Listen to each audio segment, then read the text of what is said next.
It's 9:30. I hereby call this meeting to order. Please join me for the Pledge of Allegiance. I pledge allegiance to the flag of the United States of America and to the republic for which it stands, one nation under God, indivisible, with liberty and justice for all. We'll observe a moment of silence.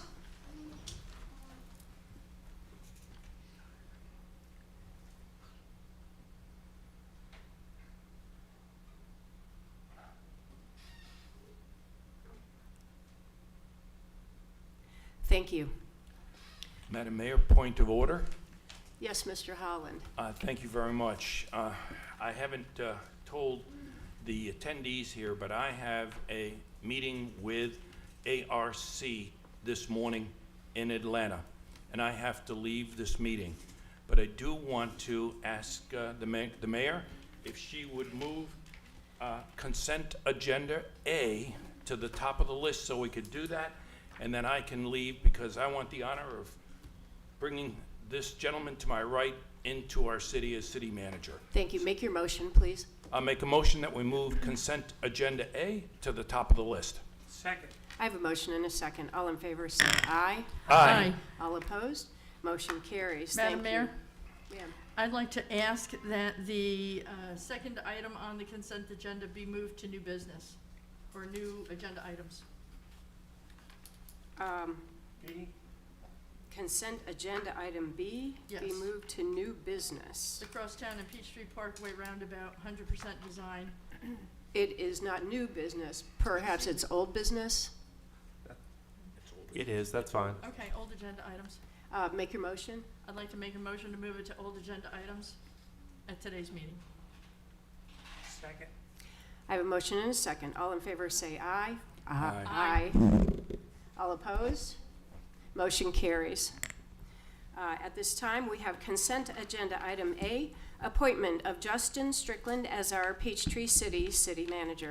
Madam Mayor, I would love to make a motion to accept and approve the item agenda A on the consent agenda to put our hopefully newly appointed and voted for city manager for Peachtree City. Can I get a second? Second. I have a motion and a second. All in favor say aye. Aye. All opposed? Motion carries. Congratulations and thank you.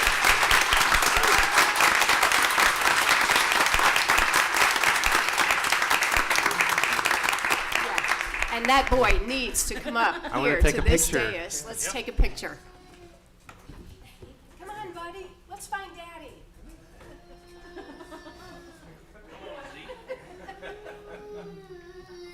You too.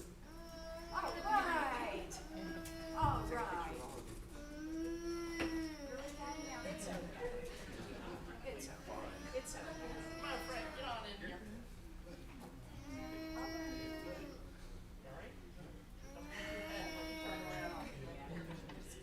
You'll get the screen if you don't do it right. Say popsicles. Popsicles. There's no crying in baseball or here. Thank you.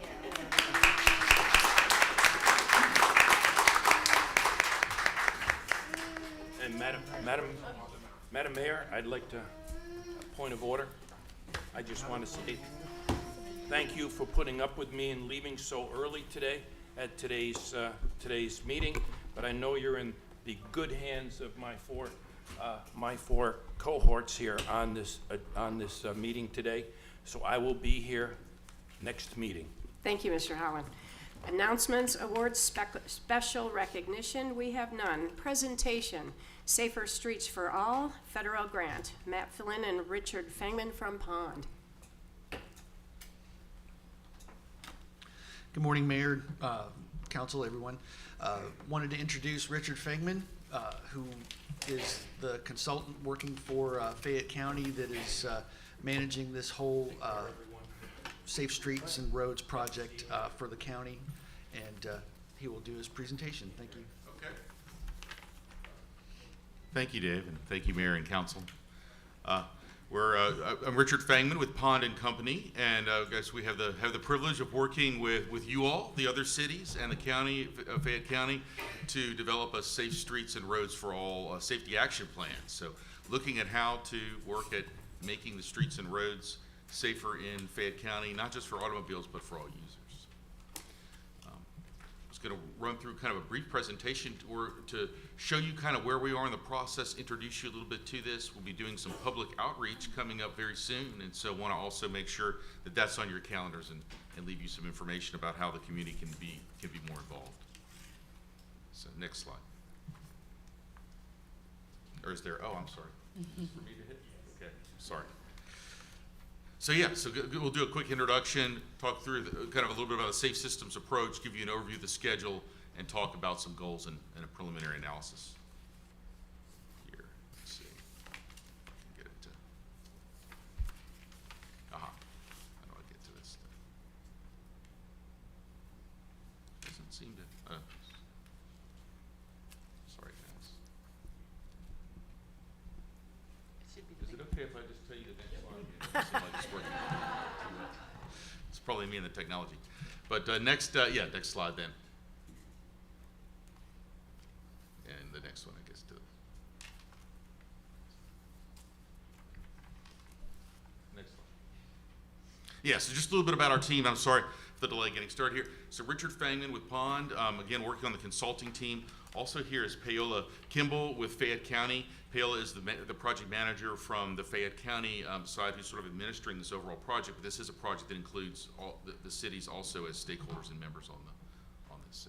But Pond and Company is sort of the lead consultant. We also have MPH Associates, they're public outreach specialists, and they're helping us with outreach to vulnerable communities and outreach overall as far as this project's concerned. We also have Atlas Consulting as part of one of our sponsors as well. They do a great job with helping us look at how to program projects and cost projects as we get to that stage of the project. So again, project management team includes us, again, the cities. Other partners are also the Atlanta Regional Commission, Federal Highway Administration, and Georgia DOT. So you can see we have a monthly meeting with these folks to kind of go over what the status of the project is and kind of give us some direction as we move through the steps here. So one of the big things in looking at Safe Streets for All is to do a plan. A lot of times we'll do plans about transportation and other things. This is a way to do one that's really just focused on safety. So the goal of this is, how do we apply a safe systems approach to, to sort of looking at how we improve safety overall. So there's a lot of input you can see on the left side of that slide. Community input, really critical, stakeholder input, but also data. We're looking very closely at the crash data that's occurred, volumes on your roads. We understand that you also have the dynamic here of having your wonderful trail system with all your golf carts. So all of the users for those active travel modes of walking and biking, as well as your golf cart use, are things that are being considered here from a data standpoint, as well as through discussions on how the safety is with those aspects. So that technical information is going to be looked at, and along with the public input, and then we look at three sort of areas as results of this.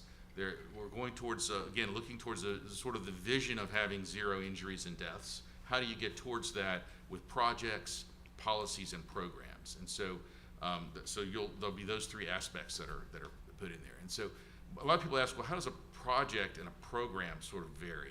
For example, a project will be maybe an individual action that could help safety, where a program might be saying, well, let's put something in place so that we can do several of these projects over time, like maybe improving your sidewalk system over time, or putting in other things, that would be done over time. So that's how those sort of pieces kind of relate. But the overall safe systems approach is something that's sort of been outlined by Federal Highway Administration and used for all these projects that are utilizing this federal grant. And so we look at things like safe road users. How do we make sure that we've got, that road users are understanding how to be safe? That has education components and other parts with that. Safe vehicles, that's something that is making sure that we've got safe vehicles is something probably more handled in the federal level and state level, but making sure there's education about vehicle maintenance, and particularly for vulnerable users, things like, having safe vehicles could be making sure you have reflectors in your bicycles or your golf carts so that it can be more readily seen, things like that. Safe speeds, that's a big item of discussion that we've had with a lot of the stakeholders early on, is how do we keep speeds, safe through the cities and county. And safe roads is sort of those physical designs of the roadway system. So this will look at all those various aspects of that safe systems approach to develop a plan. So part of that is, again, looking at what are things that can be done from a work plan standpoint. What are things that related to policies that could be utilized and affected, and also evaluation and monitoring. So how do you evaluate and monitor this into the future? So the plan doesn't just end up with just a list for you, and it ends up with something that you can then go back and check progress over time. And that also helps you to get more federal funding later on, to say, I've got a plan in place, we're going to do actions, but we're also going to be regularly checking those and seeing our progress. So again, trying to set up for that. So real briefly, this is hard to see here, but just to see overall schedule, if you look at sort of the months at the top, we've been working for a couple months now to get a lot of this data analysis done and a lot of the background technical work. Today, you can see we're kind of in the middle of August, and there's a little pink box that goes through. That's our first public meeting, and so our first public meeting will be on the 27th of August, and it'll be in the Fayette County Public Library. So really excited about that. We're also going to be doing some pop-up events around the county through August and September. So we'll be at different places and locations and parks and other things. Someone mentioned your farmer's market might be a great place to go and set up and get some good input from the community.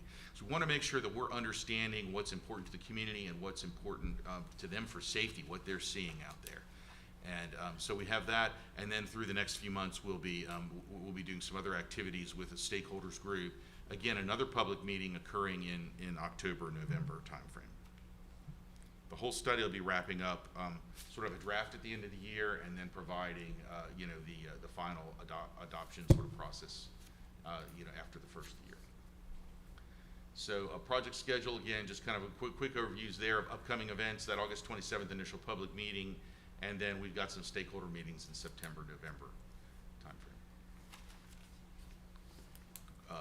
Goals and priorities. Before I go into that too, what I'm going to do when I leave here, I got a flyer for you, which is that we've been passing out for the public meetings and all that, and it's got on it has a QR code that'll let you go in to the website that has a survey that you can take, the community can take, but there's also an interactive map where you can go and you can drop pins down to say, oh, here's where I see a safety problem. You can drop that pin on there, put in as much information as you like about challenges that you're seeing in the community, and the citizens. So I've got some to leave for you today, and I'll leave a stack here in case anyone from the community would like to grab one too. And hopefully we'll get a lot of interest in this public meeting and that online tool. But actually, if you go back one, I just did want to talk real quick about the goals and priorities.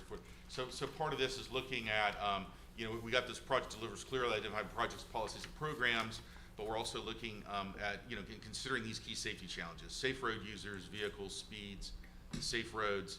Another thing I didn't mention before is post-crash care, trying to make sure that if there's any barriers for, if you have, say, traffic congestion in certain areas that are preventing your ambulances from getting to medical facilities, things like that. Those are all things that we look at and we'll be talking to with emergency management as a stakeholder in this.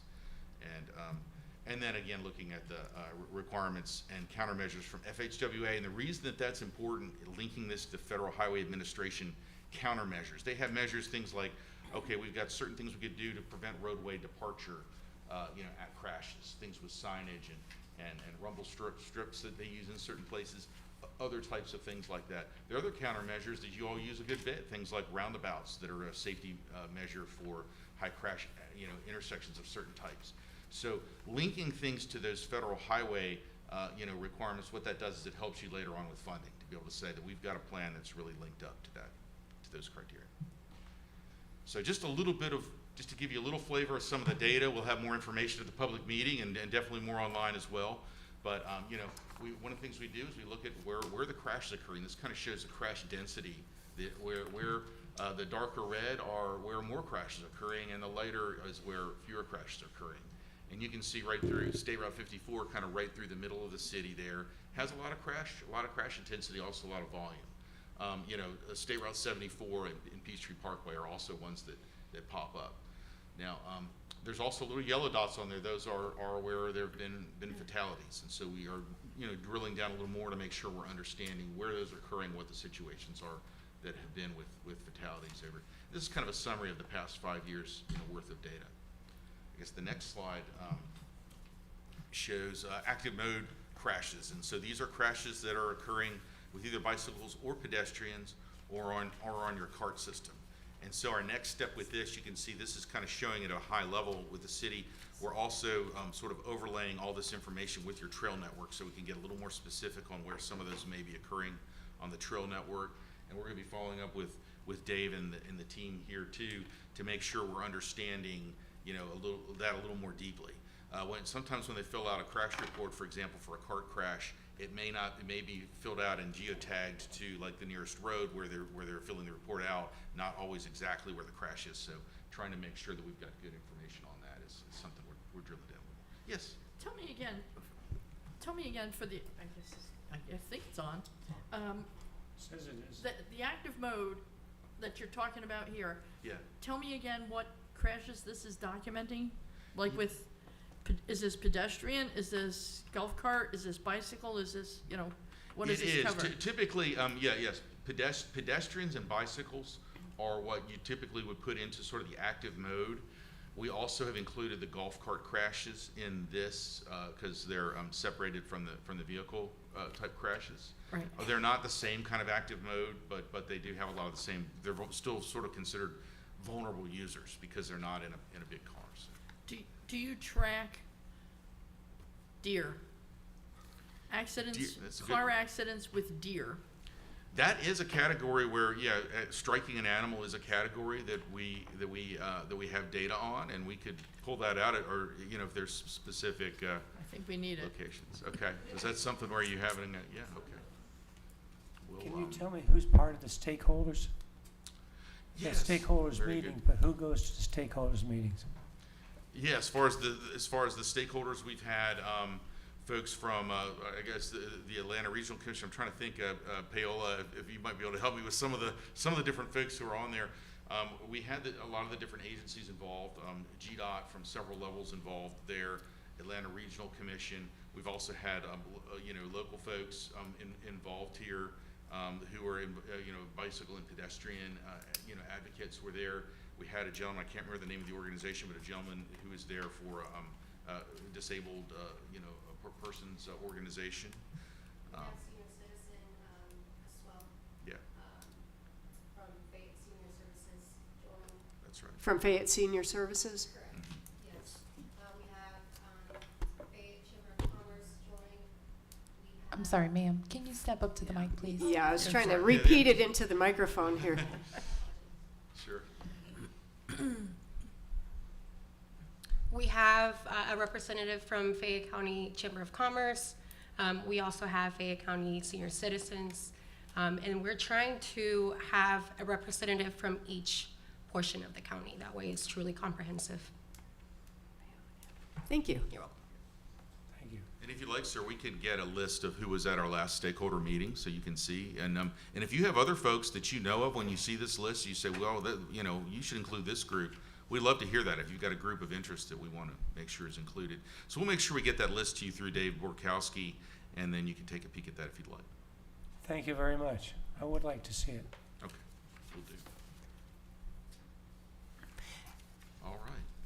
So the next slide here.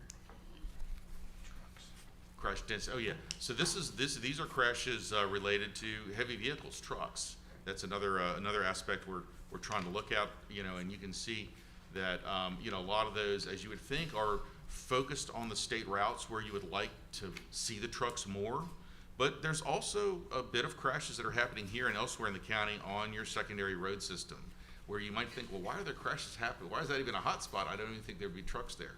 But there are, and you're not like a lot of other communities that have a lot of trucks that are because they need to for deliveries that are on these other roads, but also more and more, we're finding that the freight wandering its way off of the state routes and onto smaller streets. Looking at that closely, and one of the things that you saw with the crash density there, we showed you sort of overall crashes. We're slicing and dicing this data a lot of different ways. So another thing we look at are sort of the crash rates. That shows the number of crashes, but then we'll look sort of at segments and say which segments have the highest rate of crashes per driver. And that pulls out sometimes some of the more rural roads that are that have high crashes because of bad geometrics. So you might have more crashes per vehicle on those roads, but they're not as many overall, if that makes sense. Didn't want to give you every bit of data and bore you with all the data that way, but we definitely have more, and we'll be having our needs assessment report coming out in about a month, and you'll be able to see all those different ways of slicing. Can I ask a question? Yeah. Can you give us a little more context? Yeah. This project is due to a federal grant that has come in through the ARC and down to the counties. Is that true? That's not exactly true. Actually, this is a direct award federal grant. So this last the infrastructure bill that they've had that's in place now. The bipartisan, bipartisan infrastructure bill. It provides money, allocation of money that does go through ARC to different programs, but it also has projects like this that can, grants that were available for direct award to local governments. And so Fayette County prepared a grant application for this, and I think in conjunction with the city. So I know there was coordination amongst everyone to try to sort of get a framework, a scope of work that was then submitted, and you received that grant directly from the Federal Highway Administration. Interesting. Thank you. Mm-hmm. Yeah. Any questions? Thanks very much, Richard. Okay. It's good to see you again. It's Yes, been, what, 10 yes, years we've been at likewise. this? Yeah, that's right. Yes. Thank you. Hopefully we can make a difference with this project. At this time, we'll go to agenda item 4B, presentation 2024 Community Survey, Zen City. Good morning, Mayor and Council. We typically have a community survey go out to our residents every other year. Starting in 2023, we began to utilize Zen City, which is a new software, in order to track various data, including also having our community survey, which allows us to now have a community survey on an annual basis. This is the second year. We ran the survey from May 9th to July 31st, and we have Lee Feldman, the senior advisor with Zen City, to join us today, virtually. Thank you. Good morning. Good morning. Can everybody hear and see the presentation? Yes. Yes. So Mayor, council members, let me be the first non-Peachtree city resident to congratulate your manager. I've sat in that seat in the past, and I know how excited you are for him and how excited he is for the opportunity to serve Peachtree City in this fashion. Thank So, you, Lee. We've awarded this opportunity to Justin Strickland for his amazing professionalism and excellence in leadership, and that vote was unanimous. I saw, and I've met Justin in the past, and let me tell you, just from that brief interaction with him, you haven't seen anything yet. So congratulations. Thank you. So I was in your chambers last year to make this presentation. Unfortunately, I couldn't attend in person this year, but wanted to briefly run through the results with you. And I will try to be as brief and be available for questions as we go through. So feel free to just jump in and ask away. Our typical survey that we do, we never stop running it. We deploy it differently. We deploy it through digital ads. And we make sure that we have a representative sample on that, and we calculate our scores accordingly. This year, we were able to have a sample size of just over 1,200 residents of Peachtree City, which is a quite large sample size for a community of your size. And the results, as you can see, we're very consistent with the demographics of the city, so we're happy with the results there. Overall satisfaction, this is just a wow slide. I mean, I've seen presentations for our survey results for cities across the country. Nobody has gone 2 years in a row with zero negative responses to how people are satisfied in the overall quality of life in their city. So you all should be commended on that alone. Overall satisfaction, the numbers are still high. The only minor concern is that there's a few less people that would be likely to recommend it as a place to live. But I wouldn't be too concerned about that because that could be functions, as you'll see, about job availability and housing affordability, which are issues not only in Peachtree City, but all around the country. Demographic breakdown, this is again very consistent with the your census track information and very representative of the community. Overall life in Peachtree City, the numbers again are good. You have some ups, some downs in things, but that's normal for any city measuring over a period of time. The one that is very interesting to me is the quality of waste and recycling services. You must have done something new because a lot more people are happy and a lot less people are dissatisfied. So you basically had an 8 basis point increase in overall satisfaction on your waste and recycling services. And I know we asked a question that we'll get to at the end of the survey specifically on that. Overall, the two that probably had the widest variance dealt with ability of residents to give input to Peachtree City. Your numbers sort of worked in the opposite direction there, but there are some mitigation strategies that I think Justin and his team can undertake to make that more effective. And the other one is the availability of jobs, living wage. Having been a city manager in 4 communities, I will tell you that that type of issue is something that you can only operate on the margins of, and it's just an overall reflection of the country and the state and the region's economy. So just good information to have, but nothing that may be very actionable. Overall, we saw that the overall safety, people are real happy with the safety in Peachtree City. Again, the area that they'd like you to focus on that you may not have the wherewithal to do is the availability of jobs that pay a living wage. Strengths overall, residents are still really happy again with the amount of security and safety and your police and fire department response. So that's something for you to continue to maintain. And again, the focus, you can see the demographic breakdowns here. It's the folks that are, earning less than $50,000 a year that are struggling and are looking for something that pays a higher wage. But other than that, it's split pretty evenly among the other demographics. The slide I always like are the benchmarks. We compare you to a cohort. These are some of the other cities: Tucker, McDonough, Woodstock, Evans, Douglasville, among others that we compare you to. You guys are great. When you look at the benchmark slides, the blue dot is you.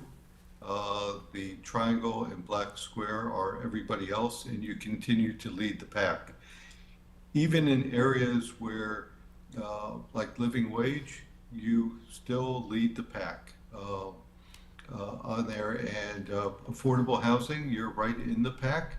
But again, those are things that are really hard for cities to control. One that you should take a great pride on, and I know you just had the presentation from the transportation planners on safety, but ease of getting around by public transportation and the public transportation and road system.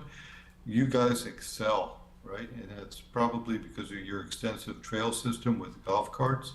But you lead the pack, and that's something to really, really be proud of as you move forward. Our free text responses, we always ask, what do people love? The cart pass. What do they want changed? Traffic. Not quite sure what that means for Peachtree City, but there are the old saying in the management world, or there are two things in this world everybody hates: change and the way things are.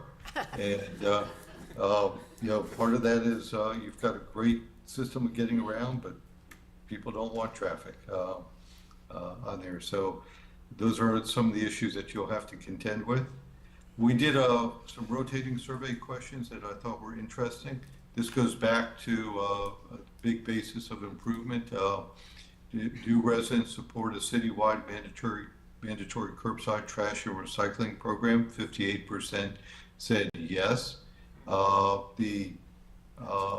Very interesting. Yeah, I mean, when you look at the demographic. Very interesting. It's the one that's very interesting to me is the home ownership. Usually on these types of questions, we see owners and renters being different, but here they're the same. And you can see that the satisfaction across all income levels and all race and ethnicity levels are pretty good. With the Hispanic Latino population having the least negative perception of that issue. Moving on, one of the questions we talked about was living wage. The question then is, what do people actually think a living wage is? And you can see that the breakdown here showed that most people think a living wage is somewhere between 75 and 100,000 a year, with the spread being between 40 and 125,000 on there. And then affordability, what do people think, really, what does, an affordable house, apartment really mean? And that's mortgage and rent payments, probably between $1,000 and $1,500 a month. So you can sort of put that question into perspective. And then about, the question that you had some issues with, dealt with, how do people want to get information and work with the city? So we asked a question, that, what can the city do to improve transparency and increase citizen input into the decision-making process? And the biggest two items were setting up an online platform where people can do ideation and learn about projects, sort of what your previous speaker was talking to, that they were doing with the transportation system. But try to do that at a city initiative throughout all your departments and all your projects. And then again, continue with surveys like this one to get input. And that is the conclusion of my presentation. I'm happy to take any questions that you might have. Council? I'm just happy to see that the people are leaning towards some sort of a trash pickup program. We've been struggling with trying to decide how to do that.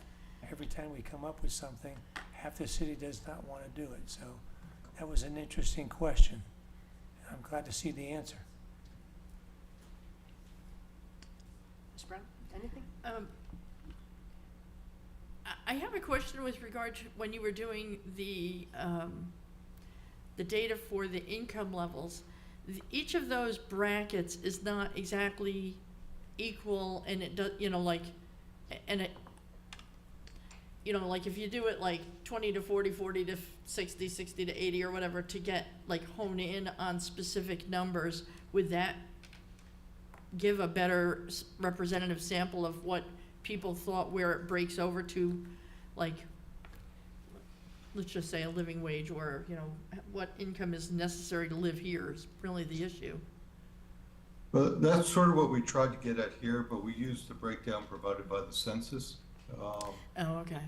Just be consistent, but certainly we can always, if you want to do a single survey on just income and affordability issues, we could delve into that deeper and try to wrestle a number that may be more fine-tuned for Peachtree City. Well, the reason why I'm asking, just so other council members know, is because one of the things that we look at for industrial growth, if we are bringing any industry in, we kind of use $50,000 as an annual income as a benchmark, like, well, that's what we're striving for. And the question kind of is that enough? Is that not enough? You know, it's like, you know, do we need to readjust our numbers in other areas that we're looking at?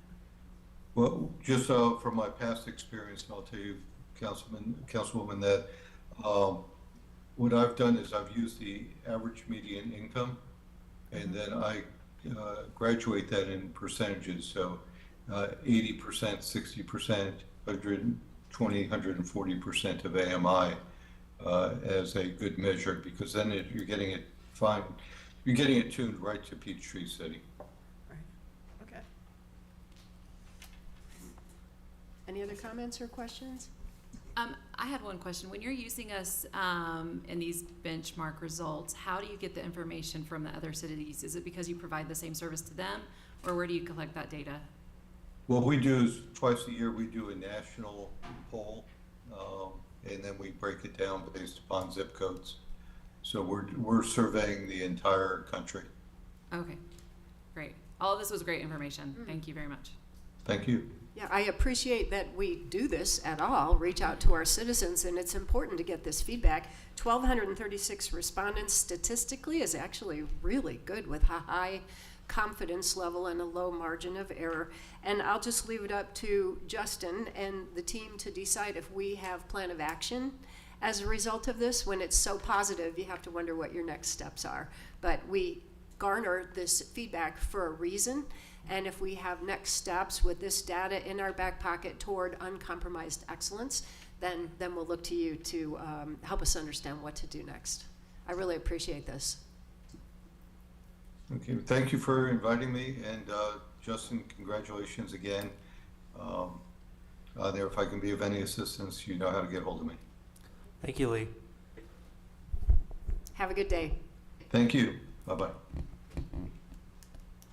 Agenda item number 5, public comment. Madam Mayor, we have 3 people signed up. The first person is Dan Bell. And can we bring the lights up, please? Wherever you're comfortable, either side.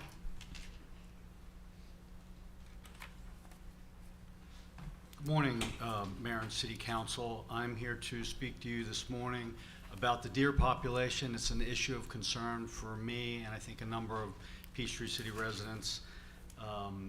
My name is Dan Bell. I've been a Peachtree City resident for almost 15 years.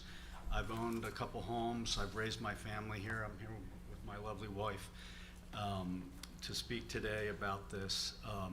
I would like to propose that the Mayor and City Council take a look at this issue. Hopefully, you're as concerned as I am about it. I believe we need a group of Peachtree City residents to take a look at whether or not there's a problem, to gather data, and to come up with some possible solutions. Why am I here? Well, I hit a deer with my vehicle, minivan, several years ago, and if it wasn't for last split second jerking the wheel, the deer would have come through our windshield and killed or injured me or my son. My wife almost hit a deer coming over here this morning. They were literally all over the place. I'm not against the deer. I don't believe we need to annihilate the deer. I just think we need to take a look at how many deer there are, what kind of problems exist. I've been able to acquire accident data on vehicle deer impacts, and I understand that we're having about 130 or so impacts per year. That's one every 2.5, 3 days. That's a lot of accidents involving deer. I understand from speaking to Peachtree City personnel that they also get a lot of deer that are sadly impaled on people's fences. So I believe there's a population problem. I'm not sure. I think we need to take a look, pull the data, see how many deer we're hitting with our vehicles, see how many, what the property damage looks like, the traffic delays, whether or not there's any human injury. Secondly, the deer are one of the, I think, the biggest carriers or hosts of the Lone Star tick. I've had the misfortune of being bit by the Lone Star tick, several times and getting alpha gall. I'm not sure if you're familiar with this. It's the meat allergy. For the last several years, I've had to carry an EpiPen. I've been taken to the emergency room because of anaphylaxis. Anecdotally, I've heard from our allergists that they see about 10 new cases of alpha gall every week.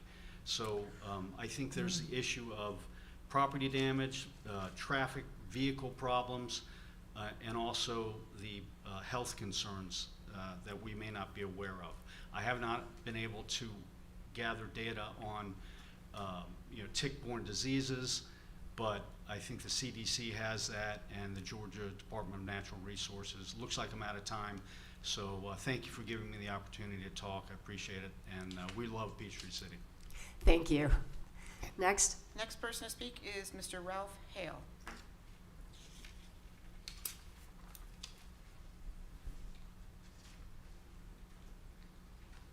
Mayor and City Council, my name is Ralph Hale. I live in Crabapple Woods.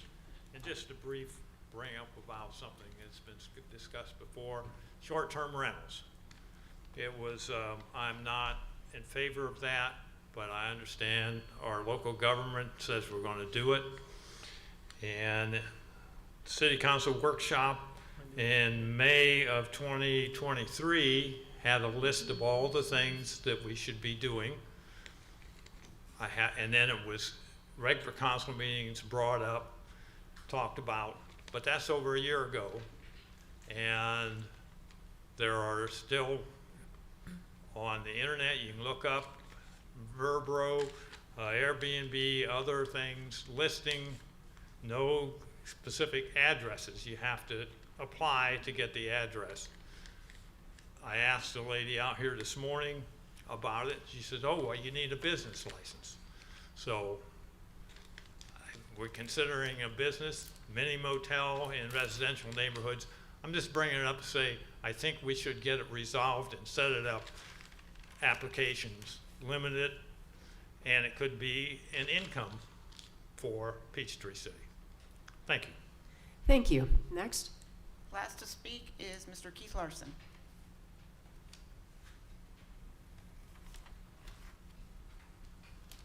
Good morning, Mayor and City Council. I'm Keith Larson, live in Plancier Place. First, as a follow-on comment to our pond representatives, in addition to the city engineer serving on the Fayette County Transportation Committee, city residents, including myself, serving as the bicycle advocate and pedestrian advocate, and also Vince Bonera serving as the disabled resident on the steering group. Other groups not mentioned included the Fayette County Board of Education for our Safe Routes to Schools, and also Piedmont Fayette Hospital. So this morning I want to talk to you about the new Parks and Recreation Master Plan. It's anticipated to be delivered next month for approval. We haven't had an active recreation master plan since 2012, and the city has grown considerably in population and distribution, which prompted me to recommend including this effort as a community improvement project in the most recent comprehensive plan update. This plan, comparable to the city's comprehensive plan, will be the guiding document for further development, for future development and redevelopment of the community's system of parks and green space, recreation, and programs for the next 5 years. From the city's request for proposals from potential vendors, I share the following details. Project description.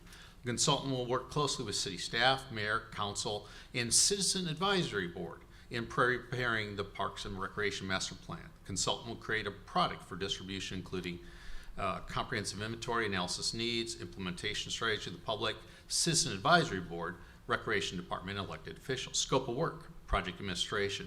Provide the master plan advisory board with a presentation of your approach to the planning process. Provide 10 progress reports. Community engagement. Help to build consensus agreement on the plan, and consensus is not possible. Provide information for the informed and equitable decision making for the citizen advisory board. I cited 3 times where a citizen advisory board was intended to act as a steering committee during the plan development, just like the comprehensive plan.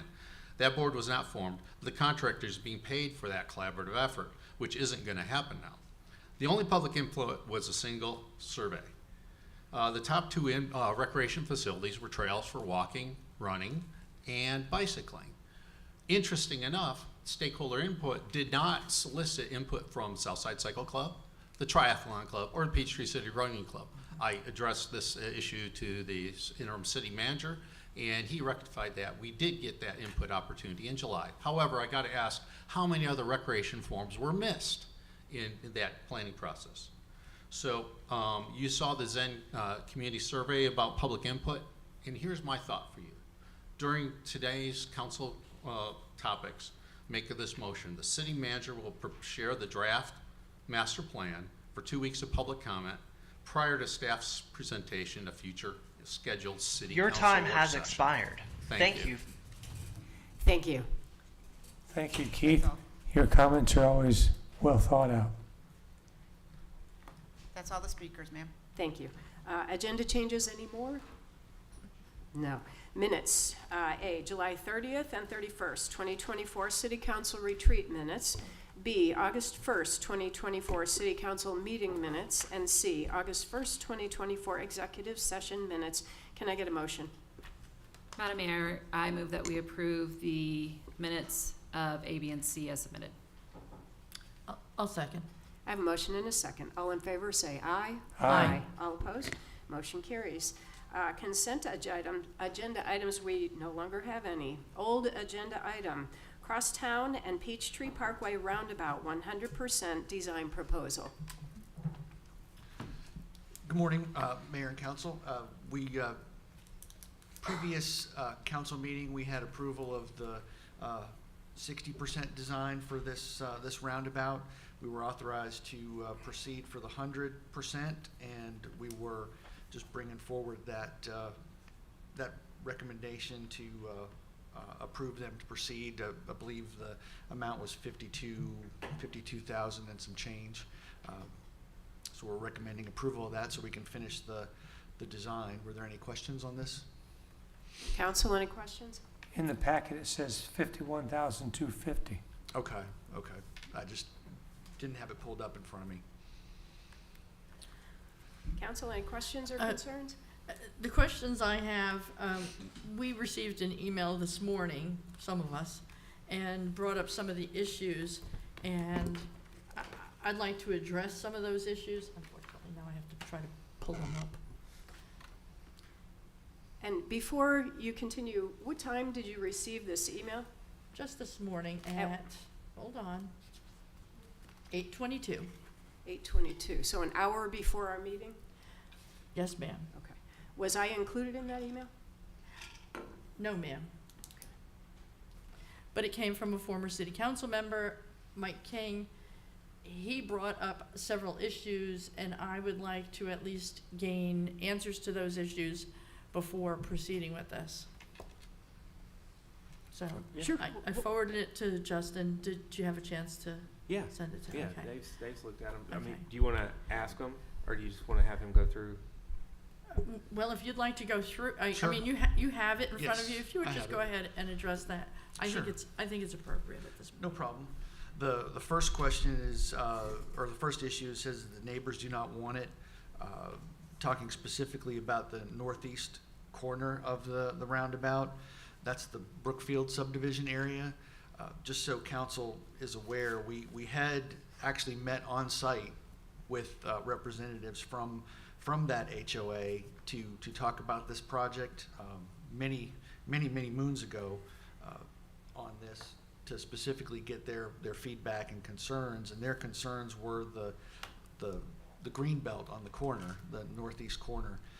It's going to be affected by the project. The designs we have show about 50 feet of the green belt being left undisturbed from the project, and we talked to them about it, and we said we would have no problem doing like a landscape plan or something like that, looking at maybe a high fence or something to help with, screening and noise for that corner. That was their biggest concern when we met with them. So. Can we ask questions while he's presenting? Was that sufficient when y'all met with them and y'all recommended that? Yes, they were glad to hear that we would look into that. Okay. Yeah, that was that with Bernie McMullen? When he Yes. was our interim for a short period of time? It was, my understanding from Bernie's report out was very positive. Okay. Hey, Dave, Yes. your comments were, we could look at doing this, we could look at doing that. Do we have anything firm? No, we don't have that yet. We were going to do that in conjunction with the 100% design. We'll get a separate proposal from them to look at that once we get the final grades and all that stuff. Well, so to be clear, to Frank's point, will that be part of the design? It's not part of the 100% right now. We would get another proposal for that once we have the 100% design, because they need to know all the finished grades and all that stuff in there before they can do before we can do a landscape plan and all that. So you're saying do the civil to 100%, and then Correct. come back and add the landscaping in Yes. before we bid it out. Yes, before we bid it out, and we can, if it's desirable, we can bring that back to council to look at as well. Okay, what else? The second point was the cost of rerouting underground utilities is substantial. Power lines are underground. How long would homes be without power? There is a lot of utilities to be relocated, and it will take time to relocate all those utilities. I'm estimating probably about a year just to move everything out of the way. The power companies and telecom companies and gas companies, they generally, if they're in our right of way, we give them notification to move out of the way of a project, and they do it, generally at no cost. We have budgeted in the project about $250,000 for water line relocations and whatnot. So hopefully we won't have to use all that, but we have accounted for it in the budget. Would this be boring, not digging up the street? We had a meeting yesterday over at ISC for all the work that they'll be doing out on Huddleston. And they're going to be looking at boring versus digging up the road. Are we going to be doing boring of all these utilities? I'm sure some of them will elect to bore in certain areas, but that's kind of up to them where they're going to go. The whole intersection is going to be torn up anyway with the project, so I'm sure boring will be part of it. Certain areas. I just don't think we want to have the entire intersection torn up for a year. We need to come up with a faster way of getting the utilities in. Correct. That'll be there'll be utility relocate plans and whatnot for the project. So the whole intersection won't be torn up for a year while they relocate. It'll be the shoulders anyway for that. What else? Wanted to know how long the homes would be without power. They're not going to shut off neighborhoods for any significant length of time when they do that. Generally, you put in the new power lines and then you switch over. So that's generally how that works. Other issue was traffic issue you'd be addressing is over 45 minutes in both the morning and afternoon, Monday through Friday. Said even then the cars move through quickly. I mean, it's true that any traffic issue is usually just in the morning and in the evening for a specific amount of time. So it's how much delay do you want to put up with? I mean, we've been addressing this issue for over 20 years. Well, and the quantitative data, the studies, how many have we done now? Show that Several. The intersection is failing, like it is a F with traffic. Yes, in the peak traffic hours, it is an issue. It does back up for several hundred feet. Heading in the evening, heading eastbound from 74, it backs up well to the entrances to the shopping center, so it has a significant queue of cars. We talked about the other point was the greenbelt buffer on the northeast side greatly diminish and affect the quality of life and property values. We had already talked about that, about doing some landscaping plans and whatnot to help that area. The next issue is private property may have to be purchased. Yes, we are going to have to purchase right of way and whatnot from the bank on the northwest corner, and right of way from the retirement village on the southwest corner. We will need to do that. As with most transportation projects, usually you do have to get right of way.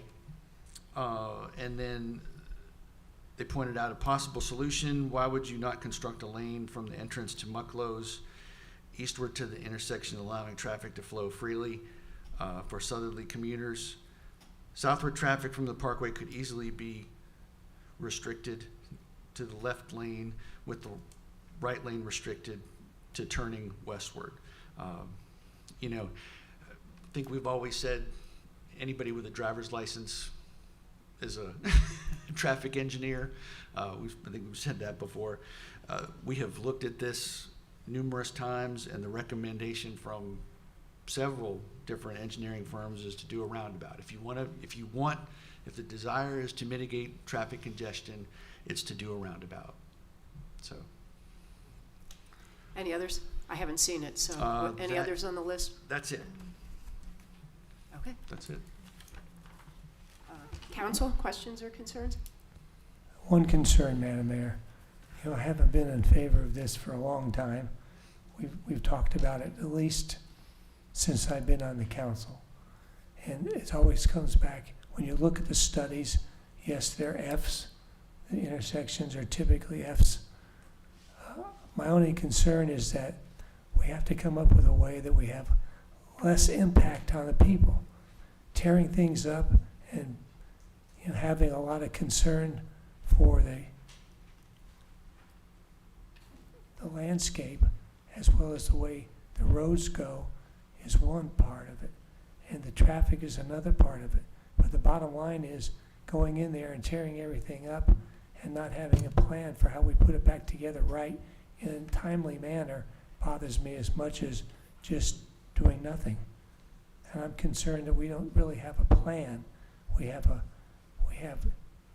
the engineering plan on how we're going to tear it up, but how are we going to put it back together in a timely manner so that people can get back through it and not have a lot of disruption with the construction?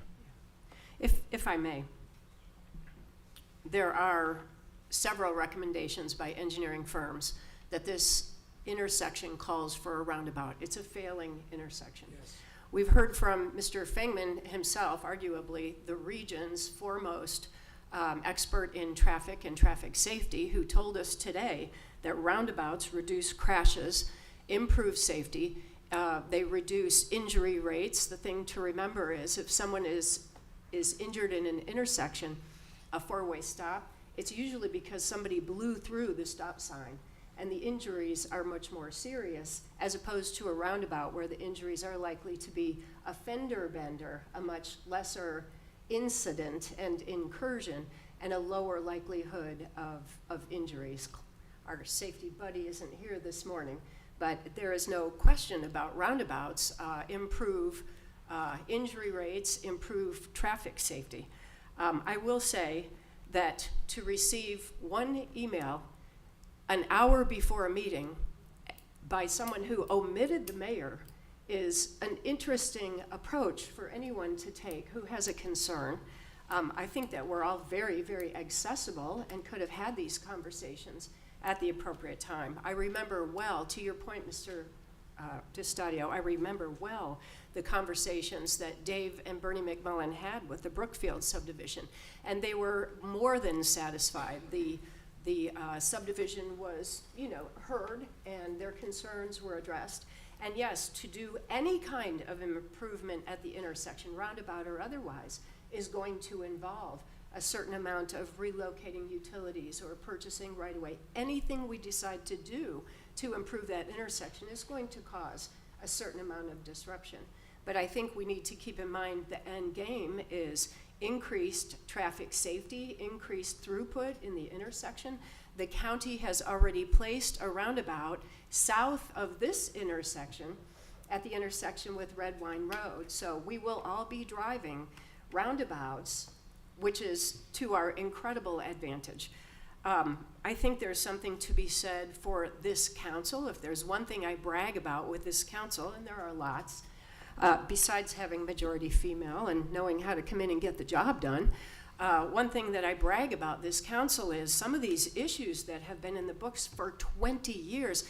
Dave, is it true there's splost money from the county for this project from 20 years ago? Is that right? 2004? Yes, 1.5 million. We have $1.5 million sitting in the books for 20 years. Isn't it time to make the improvements? Another thing that we have tackled as a city council, and I'm very proud of this, recreation master plan, as it was already mentioned today. Our last recreation master plan was dated 2011. This council came in and decided we would contract for a new recreation master plan, comprehensive. I cannot wait for that to come out because it's going to give our whole city a brand new direction. That's progress.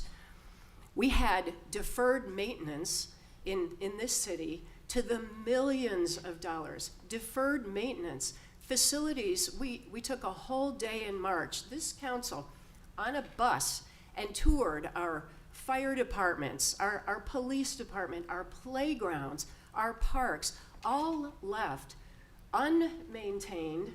We failed to keep them up, and now this council has tackled it. Justin is leading us forward on all these fronts.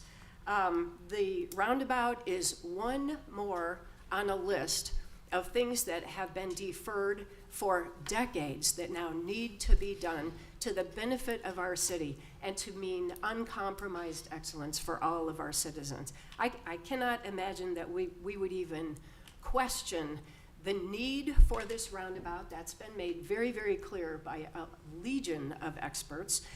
Do we want the disruption? No, we don't. We will do everything in our power to minimize disruption, to make this palatable for our citizens in the area. At Arbor Terrace and in the Brookfield subdivision, those issues have been addressed. And that's why our council in the past has authorized the certain percentage of design that we've done, and it's time to move forward. Let's fix the problem. 20 years we've been waiting to address this issue. Thank you, Madam Mayor. That's not what I was saying. Okay, go ahead. What I was saying is, yesterday I went through the Veterans Parkway roundabouts, 2 of them, 2 different times. Both times I had to stop because people were cutting through. Some people don't know how to drive through a roundabout. True. So I just think that we need to make sure that when we're putting it in, there's adequate direction, people know how to use them, and that they're maintained right. Because twice I had to stop on the brakes because somebody just came right on through. I had to hit the brakes. I'm not supposed to have to hit the brakes. I'm supposed to go through the intersection, and anybody coming in should slow down and merge in. My only point was that I think that we need to look at the intersection there. Crosstown is a dangerous intersection. Yes. We have the money to do it. Yes. I think we ought to do it. Yes. I don't think that Mike King's email to Suzanne or to whoever, I didn't get it, asked some questions that we need to maybe have answered. You seem to have the answers. David, I would like to see the design with the final landscaping stuff so that we can know that it's going to look good as well as be a viable alternative route. We can That's do all that. I was asking. Is that reasonable? Yeah, we can do that. Sure. Before we put the bid out, of course. Thank you, Madam Mayor. Thank you. And I think that this has come up on a regular basis. There are very differing opinions that have prevailed for quite some time with regard to whether it's the need, the cost, what will happen after, etc. And I don't think answering a bunch of questions is necessarily as much of a problem as what you're trying to make it out to. No problem at all. I think that when citizens have questions, they should feel free, whether they're a former council member or not, they should feel free to ask questions of their council. I think that's what we're here for.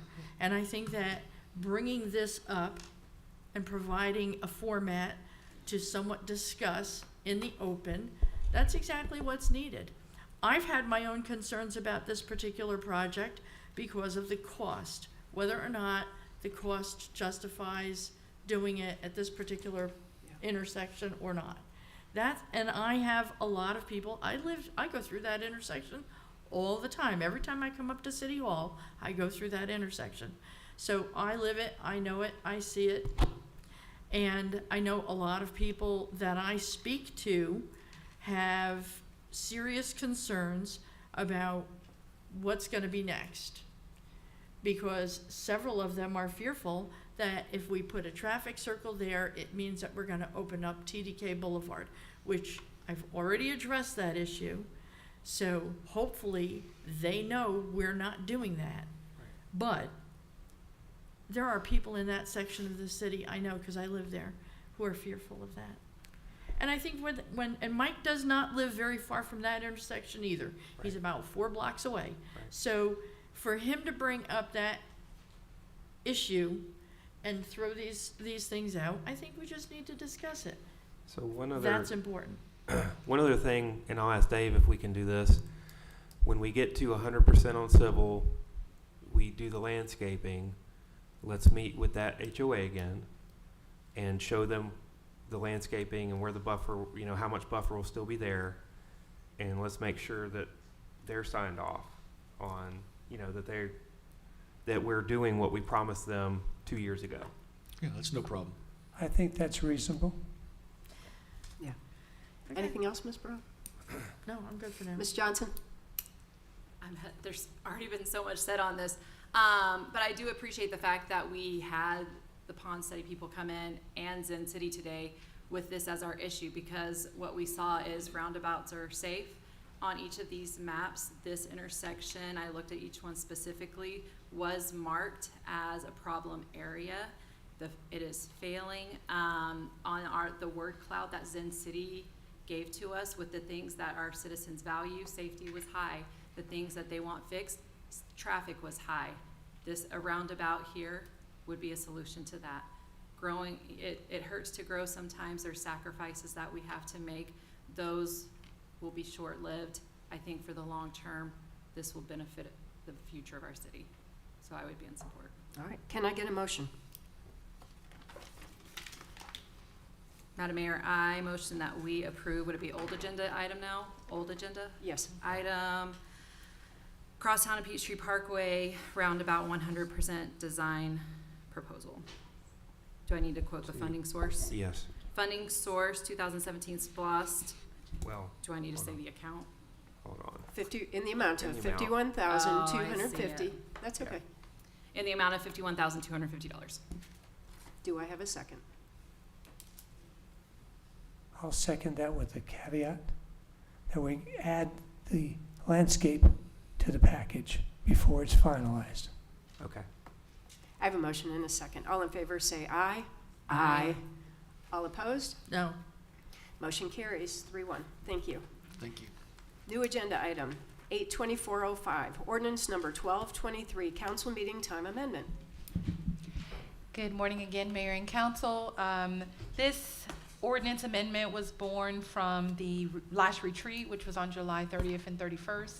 Discussion was had to essentially eliminate the 2x2s meetings that council were holding and incorporate work sessions. Work sessions are a more open format meeting that are allowed per Georgia law. They fall under the Open Meetings Act, as long as a quorum is present and information is posted as required. Council also requested that the work sessions be moved to the first meeting of every month and begin at 9:30 in the morning to allow for additional time. And the second meeting of the month, which was recently changed to 9:30, now would be at 6:30 and would be the regular scheduled council meeting. We understand that originally council wanted to implement this as quickly as possible, but because of some advertising for some public hearings that are required, we're actually asking, the effective date on this would be October 1. So going forward, all of the meetings, the first meetings of the month, which is the first Thursday of every month, will be at 9:30, and there will be work sessions. And then the second meeting, which is the third Thursday of the month, will be at 6:30 and would be a regular council meeting. Thank you. Thank you. Council comments or questions? Can I get a motion? Madam Mayor, I make a motion to approve the ordinance as written. Second. I have a motion and a second. All in favor say aye. Aye. All opposed?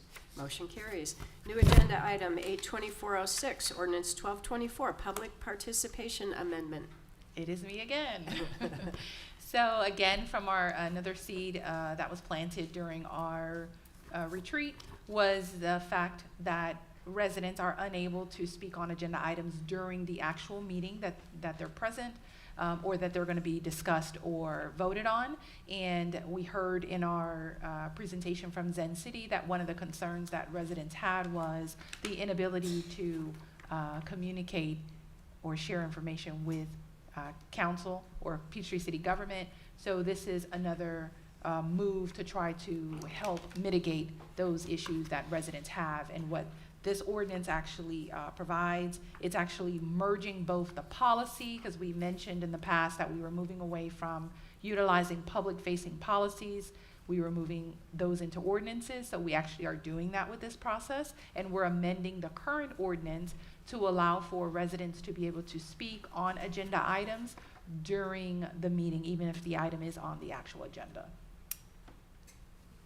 All right, council, questions or comments? I have one little sticking point that I'd like possibly changed in this. That is for number 3, will each speaker, when called to speak, will proceed to the microphone and state his or her name and address. And I would like to request that that be changed to his or her name and neighborhood. And the reason is because I think people don't like to give out into a permanent record their exact street address. And I understand it's not that difficult to find out where somebody lives. We have tax records and all kinds of other ways of looking it up. But let's not just feed it to the people who might use it the wrong way. So I think that that's just a way of protecting. If you know what neighborhood I live in, you could probably sit there long enough and figure out where my house is. But let's just not give the street address. I'm fine with that. I'm good with that. So, go ahead. Yeah, as long as there's not any like state requirement of this or something that we would be in a violation of, then I can support that. All right. Can I get a motion to include the adjustment that we've agreed on? The recommended amendment. The recommended amendment. I make the motion with the recommended amendment. To approve? To approve, sorry. Second. I have a motion and a second. All in favor say aye. Aye. All opposed? Motion carries. Thank you. New agenda item C, 82407, fiscal year 2025 Convention and Visitors Bureau budget. Good morning, Tyler. Good morning, Mayor, Council, and everyone else. So for those who don't know, my name is Tyler Runyon. I am the Executive Director of the Convention and Visitors Bureau here in Peachtree City. I just wanted to touch, I think I have one slide here. I'm gonna actually keep this about as brief as possible. For my budget for 2025, it was approved by my board with a 4-0 and showing full support of the budget on June 19th. My budget just broke, it's projected for 2025 to break just over $1 million. More so, I wanted to just bring a couple points to light and also highlight a couple points of our direction. I came on about 5 months ago, so just show you the direction of our spending. So the first couple points that I have on the new budget that was approved, I do have a line item for enhancements and incentives. To me, that is a way for my team to effectively go out and get more aggressive in trying to bring in group business to impact the hotel motel tax as much as possible, which impacts me, impacts the entire city as a destination, and also hits the city's budget as well. So you will see that. Reserve money was used for that. And then also, I am in the middle of a full rebrand and web rebuild that best positions us to market Peachtree City as a top tier destination for group business and to really tell the story of Peachtree City. So you'll see some of that expense going into 2025 that should launch in, looks like the end of January. And then just to give you a couple highlights really briefly here on my last 5 months here and how amazing my team is and what we're doing with a more direct approach, an aggressive approach to finding new business, again, impacting that hotel motel tax. So in the last 3 years with the Convention and Visitors Bureau, I cannot find one sporting event where the CVB or the Convention and Visitors Bureau directly impacted and brought in a sporting event. 0 in 3 years is what I'm seeing. Just in the 5 months that I've been in place, and also my team has been where they need to be and with their direction, we have brought in 9 baseball tournaments, 2 PAC fields right down the road, so that impacts the city, impacts the city government directly, because we do, the city does run the PAC baseball fields. And so there are 9 baseball tournaments happening the remainder of this year and into spring next year, with potential for 7 to 8 more already on our books. And that's just another way to showcase our impact to the city. To put that into perspective, we brought in one of these baseball tournaments in May. It brought in 400 room nights and also showed an economic impact of just over $70,000 for one weekend that wouldn't have been there without the Convention and Visitors Bureau's advocacy for this type of business. Also, there has been a year-to-date increase of 5.2% in occupancy overall for all hotels in Peachtree City. That is our #1 goal, is to, we say in our industry, putting heads in beds. So we are over 5% and pacing better than the state of Georgia in that. And then lastly, this last spring we had Hops and Props. That is all giving credit to Missy Roberts and Sarah Tarnowski on my team for making that happen. But now for 2025, you'll see in the budget, we will have Hops and Props on April 26th for 2025 out at Falcon Field at the commemorative Air Force Base. And we will also be bringing back Wine and Warbirds in the fall of 2025, trying to bring the community together, bring a local event, and then also finding ways to get outsiders to come in for that night and stay in our hotels, ultimately feeding our own city. So do I have any questions or anything anybody would like to have? Tyler, thank you for what you've been doing. Thank you, Frank. When I look at your budget, you have it down for $1,004,587, but I don't see anything that you said about you were bringing in Yeah, that incentive line item. incentive language. So There's no line item for incentives. yeah, so there is, let me show you, let me pull it up on my phone here. Thank you, Madam Mayor. Yep, absolutely. Give me one moment. This is, I think what you are seeing is just the overall categories, and then there's subcategories under all these. Yes, So correct. I think your Okay, incentives would be under sales, marketing, promotion. correct, yes. And Under that the is, 487? 75,000? it is, 478. yes, so it is 75,000 that I am using in reserve money. So it's actually not affecting our direct budget. It's being pulled from reserves to be used appropriately in that manner. But yeah, it'll be under that umbrella of marketing. Thank you, Tyler. Absolutely. Ms. Brown? Just tell me again, the the increase in the number of hotel stays, can you just go through your notes and read that one more time for me? Absolutely. So, sorry, I'm usually the person that nobody knows about in a city, but I am directly impacting the cities. Okay, so Heads and bids. let me find it here, so I can reference what you were speaking to. So I guess, do you want me to just explain the bringing hotel rooms and how that impacts? Yes. Is that what we're looking at? Okay, perfect. So basically, when somebody stays in a hotel in Peachtree City, there is a The tax. tax, yeah. There's an 8% hotel motel tax.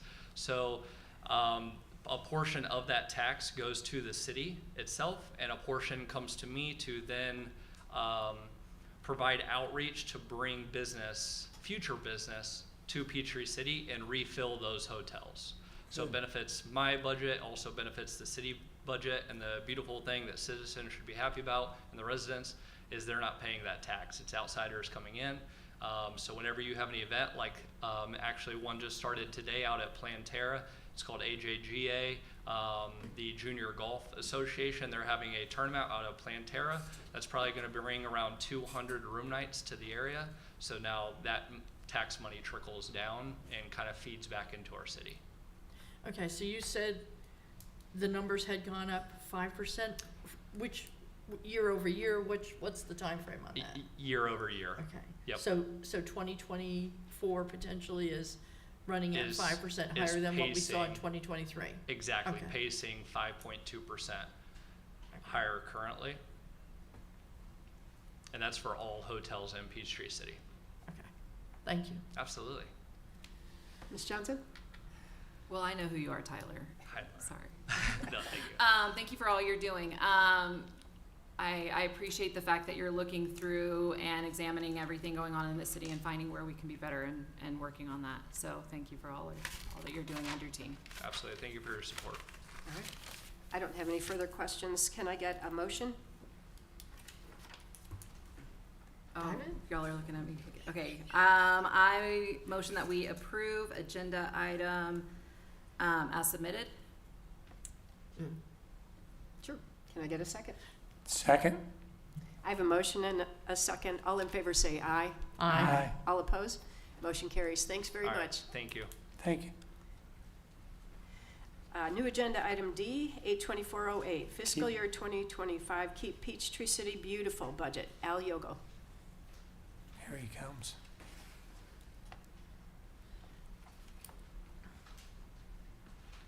Good morning, Madam Mayor, Council, ladies and gentlemen. I'm Al Yogel, the Director of Keep Peachtree City Beautiful. We're required every year to come and have approval for our contract. Although we are not a part of the city, this is a part of the contract between the city and Keep Peachtree City Beautiful. I'm the director. The only director. It's been in operation since 2008, so I've been here for 16 years to do this. A little bit about me, I'm a 33-year resident of here at Peachtree City. I live in I love this one. I live in one of the 21 subdivisions that are responsible for the maintenance of their own streets. Yay. Yeah, I've been saying that for forever, okay.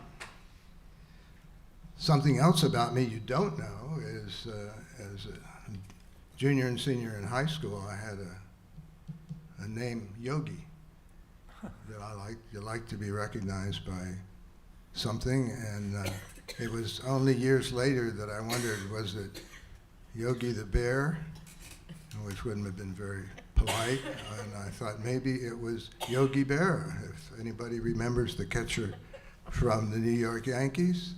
The one with all the silly comments and stuff like that. I have him here because I don't deal in silly comments.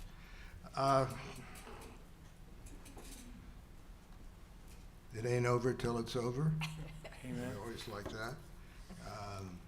Nobody goes there now because it's too crowded. Like that. The future ain't what it used to be. That's always good. I've got his book. Yeah, yeah. That, we should write him sometime. I don't, oh, here it is.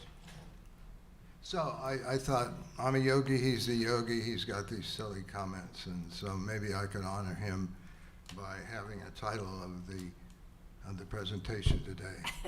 It's like deja vu all over again.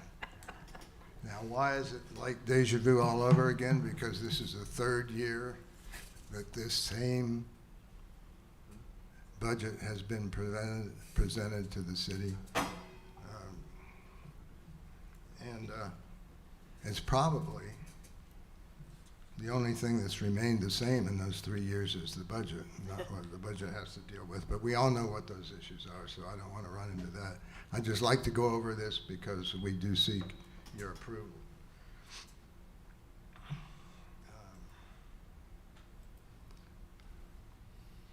There we go.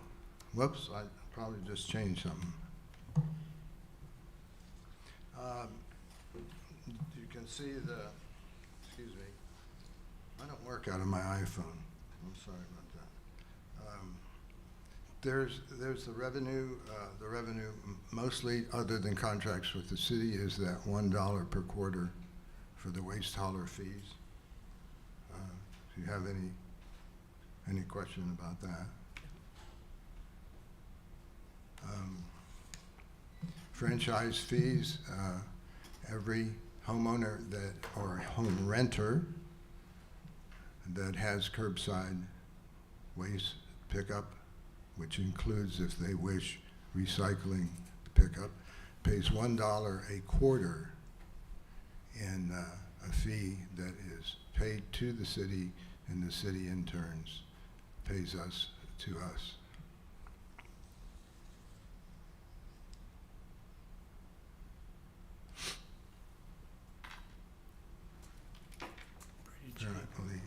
I know it's an important topic.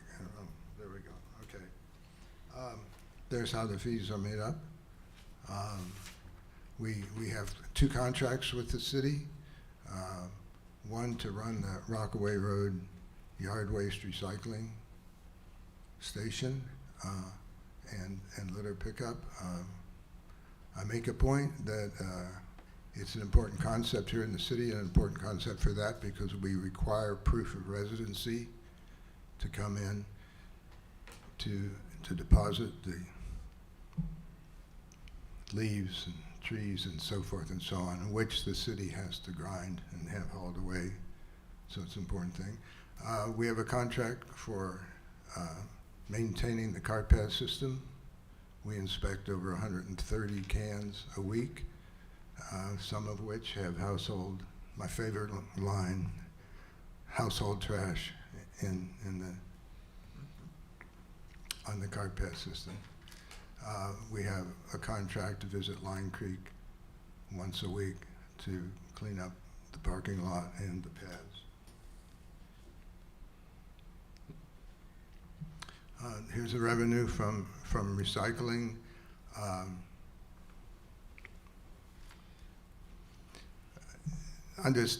It's the shadow going over this whole thing is cardboard anyway. It's ridiculous. We would love to run our recycling drop-off station the way we run Rockaway Road. Check the IDs.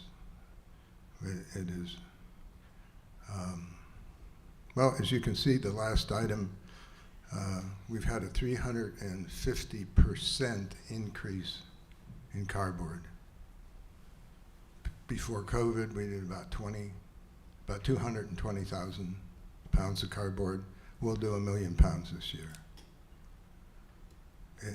And obviously, it takes energy and revenue to accept that. It takes revenue to ship it. So not only is there more to ship, but the shipping fees are going up also.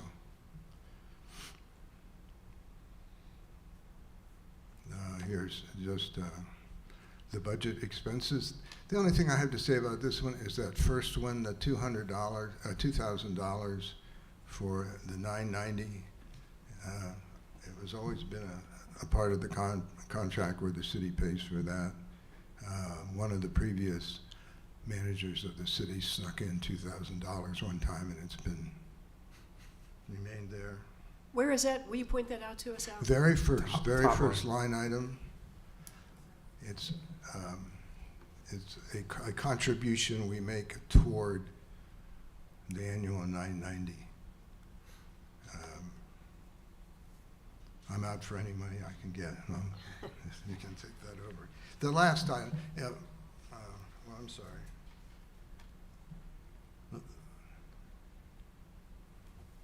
Excuse my fingers.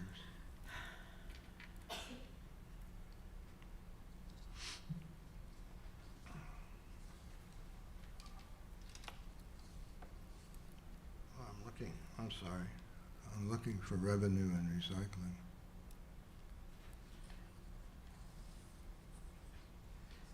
Oh, okay.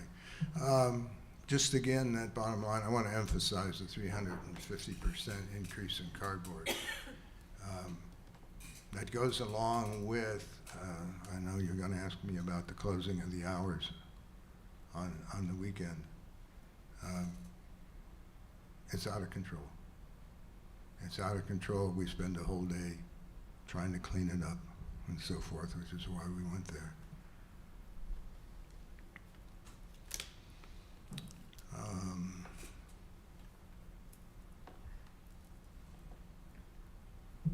Just some highlights of the expenses. Some people think the printing increasing of $2,200. It's all these signs for 100% residential hour closing.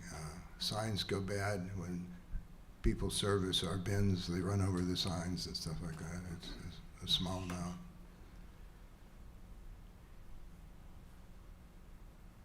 Al, when you say it's out of control, what do you mean? You mean you come in on Monday morning and there's cardboard everywhere? Well, to get to the reason most recently that we closed from 5 o'clock on Saturday all day on Sunday is that there's no control over who comes in those hours and where they come from.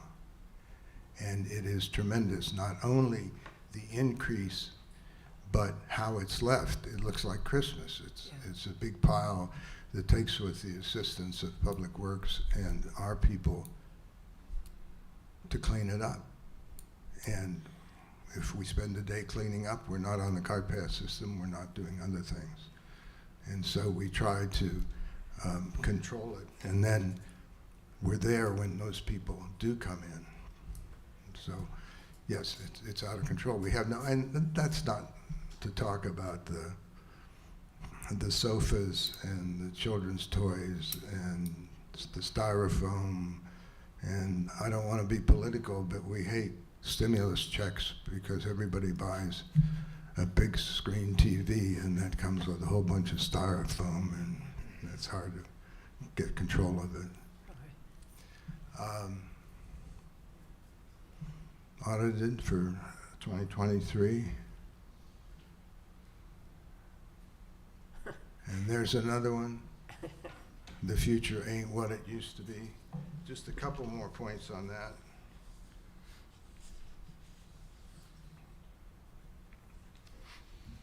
If I can find.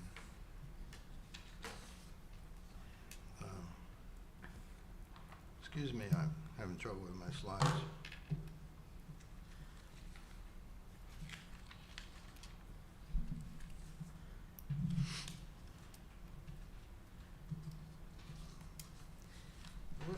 I think while you pull your papers together, I will make a comment. I have a feeling we'll pass this budget, but I think we have opportunity for a conversation going forward about what we need to do at that center. I think we're all open to that, Al, and I think we need to take another look at that $1 per quarter collected from our haulers, and I agree. I think we can have the right conversation going forward to improve our operations down there. Well, if we're throwing out the comments right now, because I think the budget is the budget, I think we're pretty well okay with that.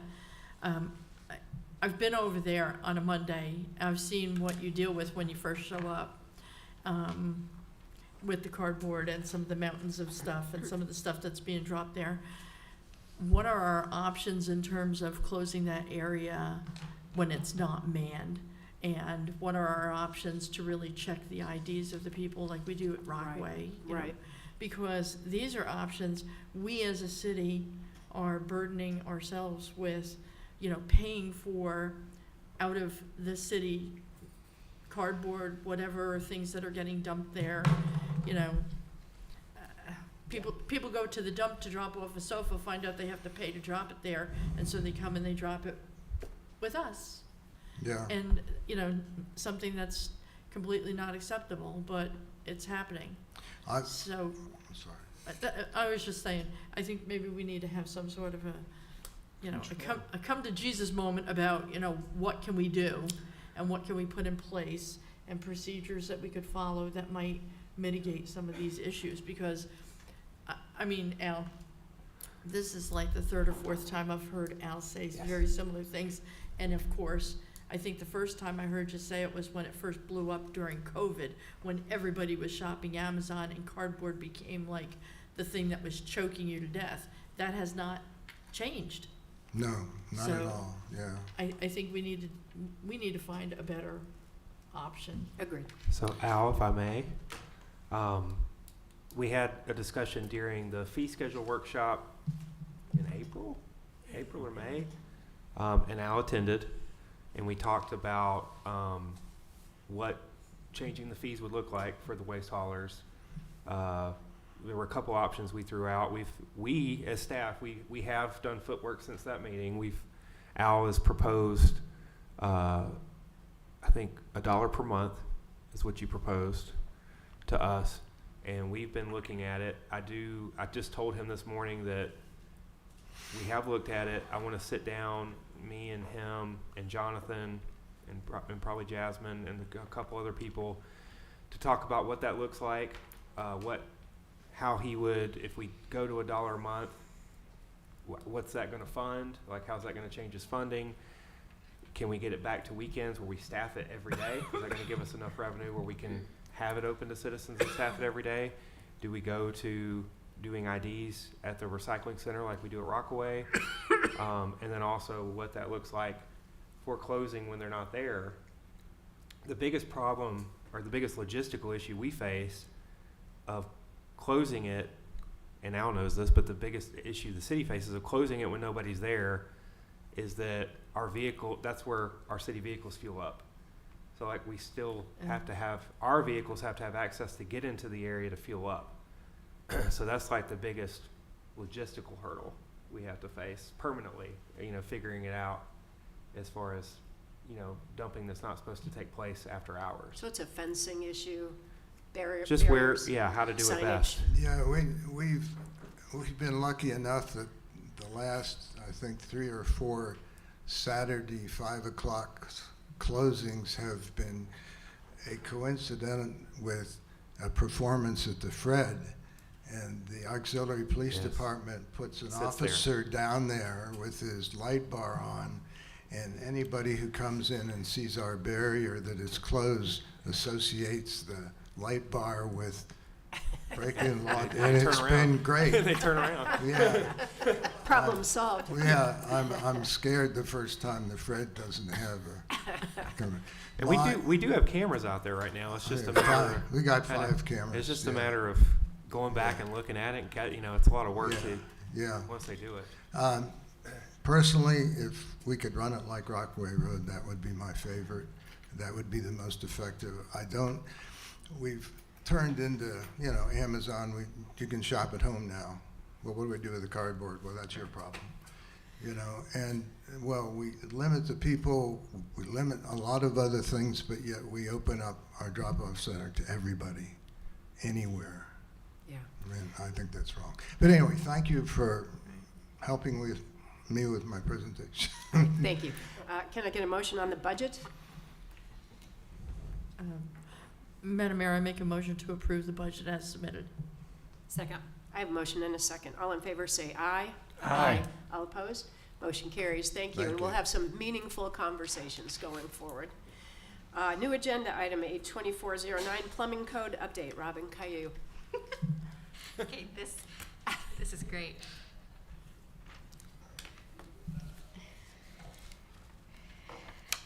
Just a brief overview. This began, I guess, the first quarter of this year as part of the state required, all those letters, MNGWPD, Metro North Georgia Water Planning District requirements. One of the things that we have to do is update our plumbing code to add water efficiency. You all sent that to the DCA. They have reviewed it and approved it. Strangely enough, the code that the state required us to adopt, the state has approved it. Summary of those changes include reducing the maximum flow in water or faucet fixtures is the main one that people will see. The rest of those bullet points are some very singular or unique situations: water cooling, irrigation requirements. Irrigation is not required, but if you put it in, make sure it doesn't water your lawn when it's raining out, those kinds of things. Golf courses' ability to use reclaimed septic wastewater. We don't have any of those in Peachtree City. And adding some North American Standards Institute requirements for water planning. So those are some of the additions or changes to the plumbing code, and the recommendation is from staff is for you all to adopt those so that we can begin enforcing them during inspections. Okay. Is it safe to say this plumbing code is being adopted across the land at all the municipalities? Every county in North, what is that called? In the Metro water North district. Georgia Water. So basically for us, all the way up to Dawson and Chattanooga. Yes, ma'am. Thank you. Questions? Robin, how are you gonna be able to do number 2, where it says reduce the maximum flow in the bathroom and kitchen fixtures? For example, from a bathroom fixture, maximum flow is reduced from 1.5 gallons per minute to 1.2 gallons per minute. That's an adjustment in everybody's, Well, it's only for new construction. only new construction. Yes, sir. So All right. when your building inspector comes into new construction, they will make sure that those faucets meet those requirements. All right, thank you. Any Yes, other sir. questions? No. Can I get a motion? Madam Mayor, I make a motion to approve the proposed changes to the plumbing code. I'll second. I have a motion and a second. All in favor say aye. Aye. All opposed? Motion carries. Thank you. Public hearings. I'll read the protocol. When the public hearing is opened, members of council become hearers. No action on their part is in order until the mayor declares the hearing complete. First, city staff will present the request and provide an assessment of compliance with city code. The mayor will then allow up to 10 minutes for speakers on each side of the issue to present evidence. No individual member of the public will be given more than 5 minutes to speak. Time limits may only be extended by a majority vote of council and will be divided equally between those supporting and those opposing the issue. The mayor will recognize the applicant and those supporting the issue to present evidence. Remarks will be limited to a total of 10 minutes. The mayor will then recognize those opposing the issue to present evidence for up to 10 minutes. Prior to closing the public hearing, city staff and the public will be given the opportunity to ask questions of either or both sides of the issue. When the mayor and council are assured that the presentation of evidence is complete, the public hearing shall be ended and council may then debate the issue and render a decision. All speakers from the public are asked to follow these rules. Please wait to be recognized by the mayor. Come to the microphone and state your name and neighborhood prior to making remarks. Keep individual remarks under 5 minutes. Do not repeat comments. Address all comments to the mayor. Thank you. Public hearing, item A, 82410, variance request for rear setback encroachment, 515 Clearwater Cove. I will introduce the topic. If you can go to the next slide, please. And then the applicant will be able to come up and answer any of your questions. The property is located in the Clearwater Cove area, shown here on the map. It is sort of in the center of the city. You can see there's that intersection we just talked about. And there's the property. It backs up to a green space in the Three Ponds area. As you can see here, they have, this is their outline of their house, and they have a deck that encroaches into the rear setback. That is what that dashed line indicates. This house was built at a time that the city did not require building permits for decks. and therefore never was able to ensure, because we didn't permit it, was never able to ensure that they were outside of the zoning setbacks. And as a result, there have been multiple variance requests similar to this in this neighborhood. They have an existing deck that encroaches about 11 feet into the 20-foot rear setback. They are proposing, next slide please. So just again, reference, there's the outline of the house. They're proposing to increase it to, it was 12 by 14. They'd like to increase it to 12 by 19. And they'd also like to enclose a portion of it. So not just a deck, but also a sunroom. Here is the other properties in the subdivision that have similar zoning setback encroachment approvals, 516, 518, and 520. And there you can see 10 foot, 10 foot, and a 2 foot in the years that they were approved. As a reminder, next slide please.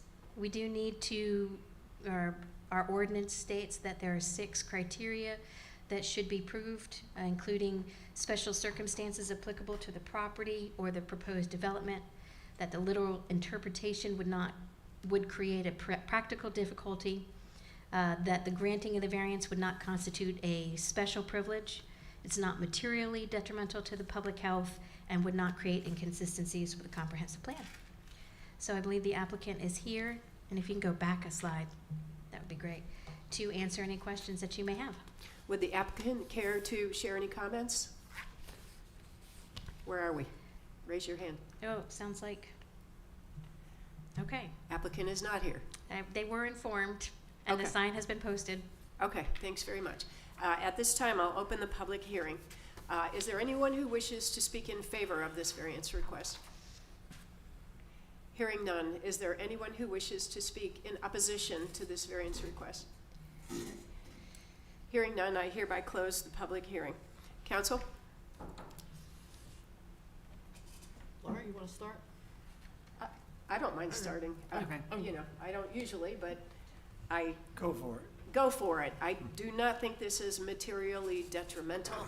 I admit that I drove the cul-de-sac. It's a lovely neighborhood. I think that this is an issue of a homeowner that would rather keep their property and make improvements than have to move or get a new mortgage at a high interest rate somewhere else. So I would have no problem with this. Suzanne? Well, right up front, the fact that they did not address any of the 6 mandatory criteria that exist in the ordinance in order to qualify for approval is a problem. The fact that they're not here, they don't have to attend, we understand that. But the packet needs to contain enough information to convince us that they should be allowed to do what they're asking to do. I have a very detailed analysis of each of the 6 criteria that I'll be more than happy to go through. I don't know that anybody really wants to listen to all of that at this point in time. I'm not inclined to approve this, primarily because they didn't address the most important issues, which are the 6 criteria. I realize that in looking at, this house has been there since 1996, and the deck has been there since 1996. I get it. And while I applaud the homeowner asking for permission at this point to make a change, I don't think that we should make that or allow them to make the change that they're asking for. Peachtree City owns many acres of property within the city boundaries. We continue to maintain well-established green belts, green spaces, and watershed areas, and this property backs up to the Luther Glass Park, which is 3 ponds, and I believe that we have a right to protect the setbacks that are established. And granted, the deck is there, it's been there. Leaving it there, I guess, would be one issue, but completely changing it and building it into a sunroom is a different issue. I can't give permission to convert this space into a sunroom. I understand it is difficult to find single-family residential property here in Peachtree City that meets all of your family's needs. I get that. But the homeowner bought this property thinking that they could make changes, and now they're shocked to learn that they can't. But our ordinances are in place to protect our citizens, residents, and the city from actions of any individual, and also to protect the integrity of the city-owned property. So when it comes to real estate, the rule of thumb is location, location, location. And the size of the lot is small in that particular neighborhood. Developers build those types of neighborhoods to meet a certain need. And then houses are put on there, taking up the entire buildable area. We can't undo what was done back in 1996, but we can stop them from doing something here in 2024, which is building a structure that goes 12 feet into the rear setback of the property. And I think that that's inappropriate. A lot of people are looking for houses that have smaller floor plans. A lot of developers are continuing to build those types of houses. And then you have people coming along who want bigger houses and bigger floor plans and want to expand. Once the house is set on a small lot, it's kind of carved in stone what you can do there. And I don't think that we should go forward with granting this variance as submitted, number one. And like I said, I have something to refute every one of those 6 criteria as to why they don't meet the criteria.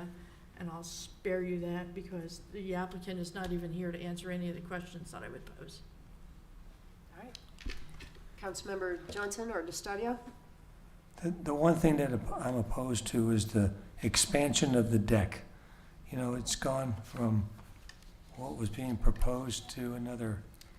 12 by 14 to 12 by 19. Thank you. We've had several of these sort of things looked at, but it's not only expanding into the green space, it's going vertical. When I wanted to put a deck on the back of my house, I could not go vertical. That was part of the ordinance. So we kept a flat deck and lived with it. So I don't think that we ought to change our ordinance just because somebody wants to have a sunroom. So I am not in favor of doing this either, because it's going vertical and it's expanding. Those are my reasons. Thank you. Ms. Johnson, any comments? With the footprint expanding, the fact that it's going from 14 to 19, because that's not going further into the rear setback, does that go against anything? Well, even them replacing what's there, they would need a variance to allow them to replace even the existing footprint, which is the 12 by 14. Well, and Robin, one of my questions was gonna be too, even if they don't replace it, do they need a variance? If they don't replace it. If they keep what's there, it's still in the setback. Right, they're not granted any, if you don't grant them any variance, they're going to have to remove that deck. Right. If we don't grant this variance, they have to remove the existing So deck? you have the power, so you have the power to grant a variance for what they've asked for exactly, or you have the power to grant them a variance for something else, such as to allow them to maintain the existing, but to not enclose it or increase its size. They could also repair it, right? If you give them a variance. But if you don't give them a variance, they cannot repair, they can repair up to 50% of it, but at some point it's wood. So at some point, more than 50% is going to need to be replaced. It's, over 30 years old now. Math, not my strong point. But at some point, they're going to need to replace all of it. And so for them to even be able to repair it in the future, they will need some type of variance. If we deny today, they can come back after 6 months with a different request? Oh, but do they have to go in and remove their existing deck? Yes, ma'am. If they do not get a variance, then our next step would be to send code enforcement out there to issue a notice of violation. They do have the option now, if they don't remove it, then they go to court, which would extend them. I think we're issuing court days out in March now. So it would be beyond that 6-month period. Can I ask a question? And if they come back, do they restart this entire process do they have to pay a new fee, a new wait time? Does this whole process start all over? Yes, Or ma'am. is it lumped into, it's completely separate? So this homeowner would have to go through all of this all over again if we don't give them something today. If a variance is not approved today, in order for them to get a variance in the future, the only thing that you all have the authority to do is to waive the fee. But the state law requires that it goes through the full process. Yes, ma'am. To enable this homeowner to keep their existing deck while they figure out what else they might want to do, are we at liberty to grant a variance today to maintain existing? Yes, ma'am. Council, thoughts on that? I would go for that, like, grant the variance only to the extent of the exact footprint and the current build. So And not that, you go- know, because like what you just said, and correct me if I'm wrong on understanding, they could do like a 50% kind of like repair, but they can't like totally rip it out and rebuild a new deck right in the exact same footprint, or can they? Ted's gonna step in. I have a question, if you don't mind. Please. Go right ahead, we need The- clarification. Setbacks were in place, At the construction of the home. right, so this deck was arguably illegal at the time it was constructed. Correct. Okay, so it's not a non-conforming, Oh, I see what you're saying. So it Use doesn't even have the situation. 50% Right. permission. Oh, so So he's it's correcting me truly- that. it's not even, it wasn't once legal, now it's not legal scenario. Whoever put the deck on Did- violated the ordinances. Right. Okay. So And they don't yes, so even, you will need to grant a variance. If you want to allow them to keep the deck and be able to maintain the deck in its current situation, then a variance for the existing footprint would have to be approved. For the existing footprint, not necessarily building a sunroom. right. Correct. And not larger. Yeah, the existing footprint is the existing footprint. Thank you, Ted. Can I ask one more question? Please. It's my understanding that initially this homeowner was looking to just replace the deck, and then it kind of transitioned into something where they wanted to enclose it. Is that right? That's correct. Okay, I would say for me, if we're allowing them to keep the existing, I would say it's not gonna make any difference if they replace what is existing. If they were looking to make a new deck, like what does it matter if it's old or new? So if they're wanting to rebuild, and it would be, you know, if it makes it something that, a project that they would wanna do to keep what they have and to replace what they have, I would be okay with that, as long as it's not being extended. I think that's where we're headed. Can I get a motion? Can I ask one other question? Sure. It's not totally related to the rear setback issue, but there are no side setbacks on this plat. Are there side setbacks for this property in this neighborhood? So the property is zoned GR, which allows for 0 side setback, but requires a minimum 10-foot building structure distance. So technically, the property does not have any side setbacks. Okay, so on what I'm looking at, on the ones on the south side of the property, it says it's 7 feet from the property line, That's the existing and home the setback. garage is only 1 foot on the northeast corner. Yes, ma'am. But that meets the zoning code requirements. It does meet the zoning. It does meet That the were zoning in code. place at that time Are in s- that neighborhood Are that still in place. okay. I think we're all headed toward approval for a variance to maintain or replace existing footprint of a deck. Is that true? Yes, that I does would not agree. include Ted, would you? enlarging or changing to a You sunroom kind or of any just of phrased the other- motion. Yeah, can I get a so moved? I mean, the motion would be to approve The variance a necessary. variance that complies with the existing footprint of the deck, but nothing further. Or replacement. Well, yeah, That's but what- yeah. when you approve the variance for the existing footprint of the deck, then they're allowed to maintain it, replace it, or whatever is necessary with respect to the existing deck area. Nothing more. Can I get a so moved? So moved. Can I get- Second. I have a motion and a second. All in favor say aye. Aye. All opposed? That motion carries. Thanks very much. Public hearing, 82411, variance request for increased parking, 705 Highway 54 West. This was interesting. So this is a bank building that has is located in it's called Peachtree Corners. Most folks know it as the Fresh Market Shopping Center. It is an existing bank building that was developed under our old development ordinances, and the new property owners want to redevelop it into another bank. Next slide, please. A smaller bank. But it is smaller, and that is what we are seeing in the industry, both for fast food restaurants, banks, everybody, even medical offices. Smaller footprint, more parking. And so I guess people are just doing a lot more drive-through. Online. So in this situation, they are basically raising everything that is there, the building, the parking lot, everything. And our current ordinance says that when you do that, you have to come into compliance with our current development standards, one of which is our parking ratio requirements. Our current parking ratio requirements state that this building size has a minimum parking of 14 spaces.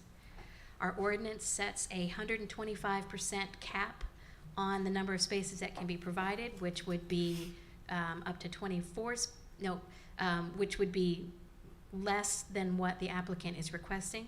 They would like to actually go up to 24 spaces. Now, interesting thing is they currently have 31 spaces, so they are asking for a variance to increase the parking that's required, but technically decrease the parking that is there. One of the things I want to take this opportunity to highlight is a rarely used part of our ordinance that says that if you all proceed with approving this type of variance, the applicant will be required to replace tree caliper inches on the property at a double rate. And I wanted to go through the math on this because it is just complex. So it is only for the amount of increased impervious surface. So it's only for the new parking spaces, those 10 additional parking spaces, which is about 1,600 square feet. Our current ordinance says that a tree replacement measurement would be 3 trees if it were 1,600 square feet. But with this section of the ordinance, it says you need to double that. So that would equate to 6 trees that would be required if 6 additional trees that would be required if this variance is approved. I wanted to highlight that although they are using a good portion of their property, they are currently, I don't know if you can, I don't know, I was hoping, oh good. This is really tough to see because they didn't include it, but this light line right there is the adjacent parking lot, which is equal to where their parking is currently. So they are increasing, they right now have a 30-foot buffer between the state right-of-way and their parking. They are increasing that buffer from 30 feet to 60 feet to comply with our current development standards. That will give them an additional 30 feet that needs to be replanted. So there will be plenty of space for those additional trees to be located on the property. Is the applicant here? Oh, excellent. So they have the ability to answer any other questions that you may have. I'm not quite sure if we need to do this. We need to go through the variance criteria for our court records. That these are the 6 criteria, that there are special circumstances. I won't bore you all through going through these, but please consider these in your review. And then if you can go back to that previous slide, the applicant can answer any questions you have. All right. Yes, please come up. Good morning. Good morning, Mayor. Good to see you again. You as well, Justin. Congratulations to you and your family. Matt Brockelman, Vice President of Government Affairs for ViStar Credit Union. Our corporate headquarters address is 76 South Laura Street, Jacksonville, Florida, zip code 32202. And Mayor, if you would just indulge me, we did include responses to the criteria in your agenda packet, so I'm sure you've had a chance to review that, and certainly we can get into more detail and answer questions. With me this morning is Bob Corley from 7 Multi-Site Solutions. They're our planning consultants, and he can assist with technical questions you may have. But Mayor, if you'd indulge me, I just briefly want to introduce ourselves as ViStar Credit Union since we are new to the Peachtree city community. So we were founded in Jacksonville, Florida. We're actually a military-based credit union originally founded at Naval Air Station Jacksonville in the early 1950s. We've since grown to become the 13th largest credit union in the country. So we serve nearly 1 million members now throughout the upper half of Florida and now into Georgia. And we're very excited about the opportunity to grow into Peachtree City, this beautiful community. And this would mark our 6th Metro Atlanta branch. And we would shoot to open the branch in the first half of next year. A critical difference, I think, for us versus some other businesses that may come into the community, as a credit union, we're a not-for-profit. So literally what that means is that our mission is tied back not to enriching shareholders, but to taking the earnings we do have and reinvesting it in our community and in our members. So in addition to consumer benefits like better interest rates on loans and higher yields on deposits, the community benefits are vast as well. And it was actually interesting listening to the earlier presentations. I think we're actually in the process of supporting some of the goals that were talked about earlier by the different presenters. For example, on the tourism side, the folks who do your air show also do the Sanford Air Show in the Orlando area in Central Florida. We have a great partnership with them already there, and we're already in discussions about how we can grow that to include the Peachtree City Air Show, which hopefully can help drive some tourism. And I also noticed on the community responses to the average wages in the community, the living wage feedback, all of our positions that would be at this branch would be in excess of the minimum of what the constituents here view as the livable wage. So we would be providing good jobs for the community. And with that, I do want to respect your time, give you plenty of time to ask us questions, go through some of this in more technical detail, and Bob and I will be available for any of that. So Mayor, thank you so much. Thank you, stand by. Sure. With that, I will open the public comment. Is there anyone who wishes to speak in favor of this variance request? Seeing none, is there anyone who wishes to speak in opposition? Seeing none, I hereby close the public hearing. Council? Frank, can you start? Robin, I'd just like to understand how they come up with the number of trees, because it's a caliper inch that's a requirement. But our ordinance states that each tree that's planted must be a minimum caliper inch. So I can take the caliper inches and calculate the minimum number of trees. So in this case, it was 3 times 3. It was about 9 inches that was required.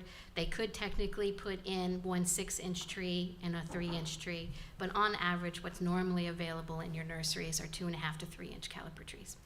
So that's all we're going to be putting in, just small little trees? No, this is only the additional for they still have to put in the number of trees required for the whole development site. Have we seen a landscape plan yet? No, sir. They have to actually, as you know, the Planning Commission does not like to see conceptual site plans until variances are approved. So after this process, one way or the other, their next step will be go to the conceptual site plan. The landscape plan is towards the end of the development process. That is when this will actually be calculated. That shouldn't be too hard. Thank you. Yes, sir. So if I may ask, because of the existing bank building, there are currently 31 parking spaces there, but they only want 24. Correct. And so the additional space, if you will come in the form of increasing the buffer along 54 from 30 feet to 60 feet. Yes, ma'am. And then we can require double the usual tree calipers. For the additional spaces, yes, For that ma'am. additional space. I certainly have no problem with You got that right. additional trees and welcoming a new business. I guess you'd have to say odd questions. I drove through the site 2 times, including this morning on my way to this meeting, because I wanted to see various times of the day. The current facility that's there is open, correct? No. It's not. Because there are enormous numbers of cars, if it's not open, let's say that, there are a lot of cars in that parking lot. Have you guys done any kind of like a look or analysis of who's currently parking there now and why? Through the mayor to Councilmember Brown. Yes, ma'am, and not on a scientific basis, but I have also driven through the site, as has Bob, and Bob recently as this morning, he counted 21 cars, and it was primarily on the side adjacent to the Chick-fil-A. So we can't blame anyone, but listen, I love chicken sandwiches too, so that was an easy parking spot. I'd be going there. So that's part of our argument as well, is that we feel like our parking lot is likely to be used by patrons of surrounding businesses, and we want to be a good neighbor. We don't need to get in a tit for tat with other property owners about trying to figure out who's going to what parking spots. But your point is exactly right, that even now, with the site being completely unoccupied, a large number of our parking lot is already being utilized. Well, based on your answer to the last question, I'm kind of surprised that you're leaving so many spaces adjacent to Chick-fil-A as opposed to transferring them over to the other side of the property or some other location. So there's that. That's the first question. Good morning.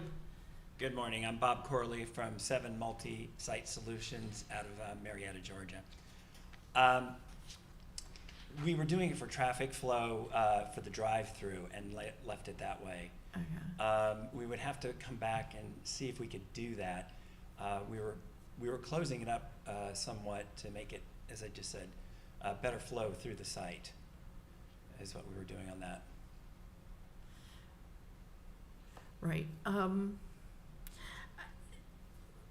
One of the things, unfortunately, one of our citizens left. I did hear from him yesterday, and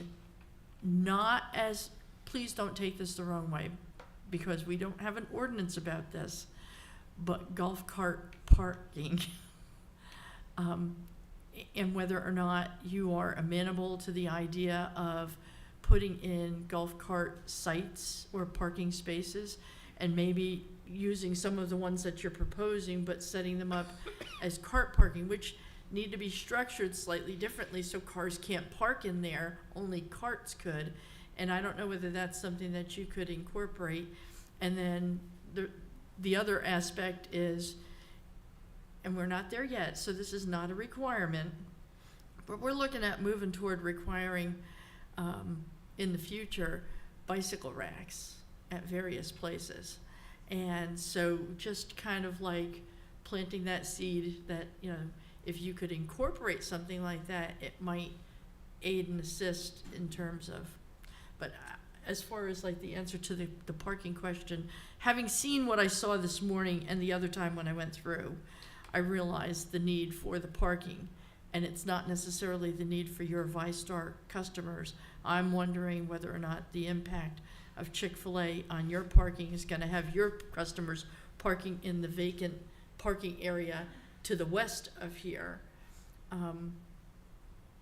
Anyway, so you can answer I can address some of that. We do provide bicycle parking. So we definitely will have that. That will be part of the concept. ViStar does that on all sites. That's cool. So we do have that. And we definitely can look at the golf cart parking. Yeah, we're a little unique here, so, Thank you. Let me just briefly add to the golf cart issue. It is an active conversation we're having because we do recognize the unique infrastructure in Peachtree City with respect to golf carts. So while we can't make commitments about how many can we do X amount, the commitment I can make publicly is that it is an active conversation we're having, and ultimately, if that's what is most responsive to the community, I'm sure we will arrive at a conclusion that supports that. Robin, we used to have a requirement for a certain number of golf cart parking. That is done through the Planning Commission. It's not an ordinance, but it is something that the Planning Commission can do under the conceptual site plan review process, and they have done it. Because I remember us going through all that. How many regular cars and how many golf cart parking. Thank you. Any other questions? Just because this golf cart thing came up, but if they add golf cart parking, that doesn't count towards their parking spaces, That's right? correct, yep. That's what I thought. Okay. So it's not as simple as taking these spaces and converting them to golf cart parking because they still have to have the vehicle spaces. But in this case, because they're asking for more, there's a little bit of flexibility there. But if they converted some of these to golf cart parking, then Fewer there would trees. be it would be less of a variance that they would need. Like, it would bring that percentage down that they would need. For auto spaces. Yeah, for auto, right. I mean, they understand their business model, and I think they're asking for these based on that. I don't want to speak for them, but I don't think that they would, I mean, most developers don't want to pay more money to develop their property. They don't want to put more parking in than they need. Mm-hmm. And so they're asking for what they feel is the minimum that they need under normal circumstances. And we can have, farther in-depth conversations during the conceptual site plan about if you grant this variance, that gives them a maximum number. That doesn't mean that they actually have to build that maximum. They still have to do the minimum, but they could, they've asked for 24 spaces. They could come back in and say, well, we're going to do 20, which is still more than the 14, but then we're going to convert 4 of those to golf cart, or actually 4 of those spaces would end up being 6 golf cart spaces, that kind of thing. Yeah. But that's the conversation that definitely happens at the Planning Commission. Gotcha. But then, are the 24 slots you're asking for, is that being, I guess, bloated by the fact that you've got Chick-fil-A people parking in that parking spot? Or is that truly what Robin just said, your business model says you need 24 spots for your employees and your customers? Our business model is closer to the 24. It's not all the time, but we do run 8 employees full-time, and then we have the customers. So you can, and then we have 2 ADA, which at best are used about 50% of the time. Right. So you see the count right there that we're losing customer parking. And just to quickly add on, just a point of information, a lot of our branches have more than 24 spots. They'll usually be somewhere between 25 to 30 parking spaces. Obviously, the unique layout of this site and dealing with the increased setback and the other landscaping issues constrained it a little bit, but we feel comfortable that 24 is what we need here. Any other questions or concerns? Can I get a motion? Madam Mayor, I'll make the motion that we approve the variance as submitted. Second. I have a motion and a second. All in favor, say aye. Aye. All opposed? Motion carries. Thanks very much. Thank you. Welcome a new business. Thank you. Public hearing C, 82412, new alcohol license, 9292 Korean Barbecue, 220 City Circle. I'll read the protocol. When the public hearing is open, members of council become hearers. No action on their part is in order until the mayor declares the hearing complete. First, city staff will present the item. The mayor will then allow a total of 10 minutes for members of the public to comment. No individual member of the public will be given more than 5 minutes to speak. Time limits may only be extended by a majority vote of council. Prior to closing the public hearing, city staff and the public will be given the opportunity to ask questions. When the mayor is assured that input is complete, the public hearing shall be ended and council may then debate the issue and render a decision. All speakers from the public are asked to follow these rules. Please wait to be recognized by the mayor. Come to the microphone and state your name and neighborhood prior to making remarks. Keep individual remarks under 5 minutes, and please do not repeat others' comments. Address all comments to the mayor. Thank you. All right, good morning, good morning. We had an application for a new alcohol license for SJ LLC, which is doing business as 9292 Korean Barbecue. They are at the Avenue, and they have requested for a license to sell beer, wine, and distilled spirits at Sunday sales. It would be a positive impact to the budget. This year alone, for the remainder of the year, it'd be $2,750 and be $5,500 going forward. The applicant and the location have met all the requirements to hold an alcohol license here in Peachtree City. Thank you. At this time, I'll open the public hearing. Is there anyone who wishes to speak in favor? Seeing none, is there anyone who wishes to speak in opposition? Seeing none, I hereby close the public hearing. Council, I have no problem. I've been there. can I get a motion? Madam Mayor, I'll make the motion to approve the alcohol license as submitted. Second. Second. I have a motion and a second. All in favor say aye. Aye. All opposed? Motion carries. Thank you. Council staff topics. We have night market tomorrow night at Drake Field. Right now, as Tyler said, the America Junior Golf Association Tournament is going on at Plantera, which is very exciting. And on August 24th, Saturday, from 9 to 1, we'll have a shredding event at Shake Rag. Anybody else? I have a couple things. First one I want to pass off to Robin. She wanted, talking about parking spaces, she wanted Right. to bring something up to you all to see. If you all would Yeah. consider, we have identified over the last few years a growing issue in our ordinance with the minimum parking requirement and then hitting this 125% max, but specifically with banks and medical offices. Because the industry has changed since COVID, we are recently have seen the 100 McWilliams Drive, the cardiac property, the 2 medical facilities down in Stars Mill, this bank and a forthcoming bank, all asking about needing more parking. Now, the sites that we have already developed, staff came up with some creative solutions to have unmarked paved areas, but we don't believe that that's really sustainable or a position that we would like to be in. Rather, we would like to increase or have a discussion about the possibility of modifying the parking requirements for those specific uses only. Right now, they're all grouped together under offices/medical offices. And it's only 4 per 1,000 is the minimum required. And if you talk to Piedmont, for example, we have a local architecture firm who is the Piedmont go-to. They design all the Piedmont facilities in the southeast region. And they have told us that Piedmont will not even consider a location unless they can get 5 per 1,000, or if they prefer actually 6 per 1,000. And so we're already at a disadvantage for, and quite frankly, why we're seeing many of these Piedmont facilities on our borders and not here in Peachtree City is because of our parking requirements. And so rather than addressing this through the 125% cap, which would affect all uses everywhere in the city, we'd rather talk about, or if you all would consider, at least exploring the possibility of refining the ordinances just for banks and medical offices. Okay. Would that go to the planning commission for Yes, them to talk through? It's a zoning ordinance change, and so it would have to go through the planning commission and then be before you.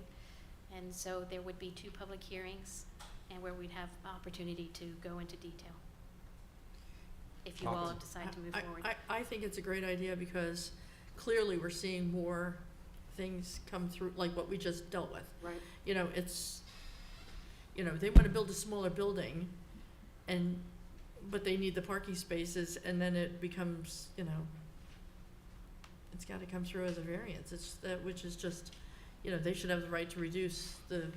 Yeah, it adds about And 60 then- to 90 days on their Yeah. development process, which is, you know, time is money. Yeah, it is. So as long as we do an adequate enough, kind of like an identification process of which businesses would really need the modification, and make sure that if we're gonna amend the ordinance, let's make sure we address all of the various types of buildings that might have that issue. Especially Yeah. the hospitals. Businesses. We've Yeah, got that. more people Oh, looking to get to the hospitals. Yeah, and, you know, every one of us sees that happening, like when I go to, you know, one doctor or another, and it's like, and I understand you have to have a lot of the handicap spots up front, but they're empty, and then you're parking like a block and a half away, so. So I'm supportive. Everybody? Yeah, I think the change is needed. Thank you. Okay. Thank Well, I have 2 other items, or 3 other items.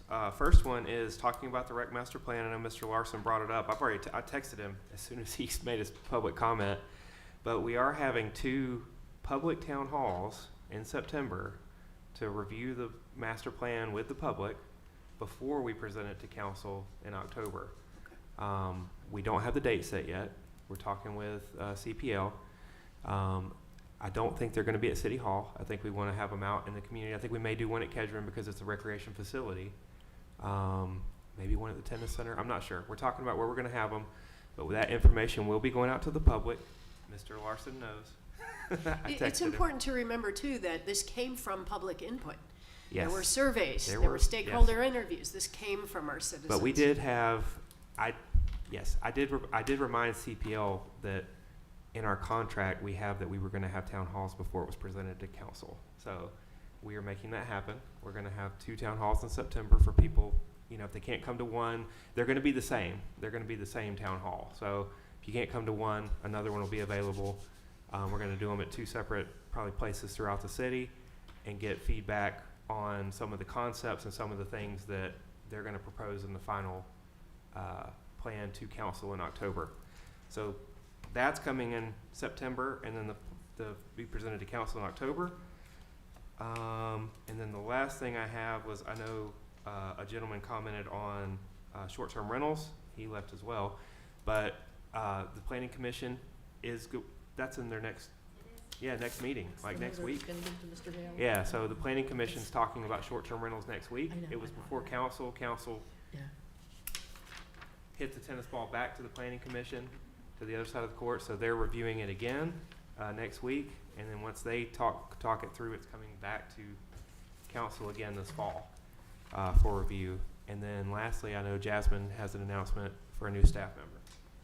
Yes, I wanted to introduce the council and the public as well to our new public communications manager, Vivian Lett. Vivian, come on. You probably saw a new face. You saw a new face when we took some pictures earlier, but I'll let her give herself a little bit of an introduction. Good morning, Honorable Mayor and Council. I am Vivian Lett. As Jasmine mentioned, I am the Public Communications Manager.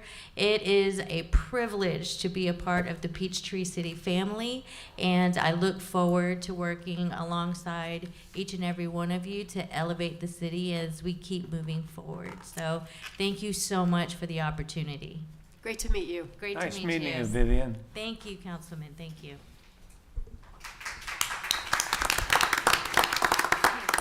Any other council staff?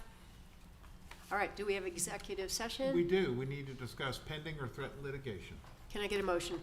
I move that we move to executive session for pending or threatening litigation. Second. I have a motion and a second. All in favor, say aye. Aye. All opposed? We are now in executive session.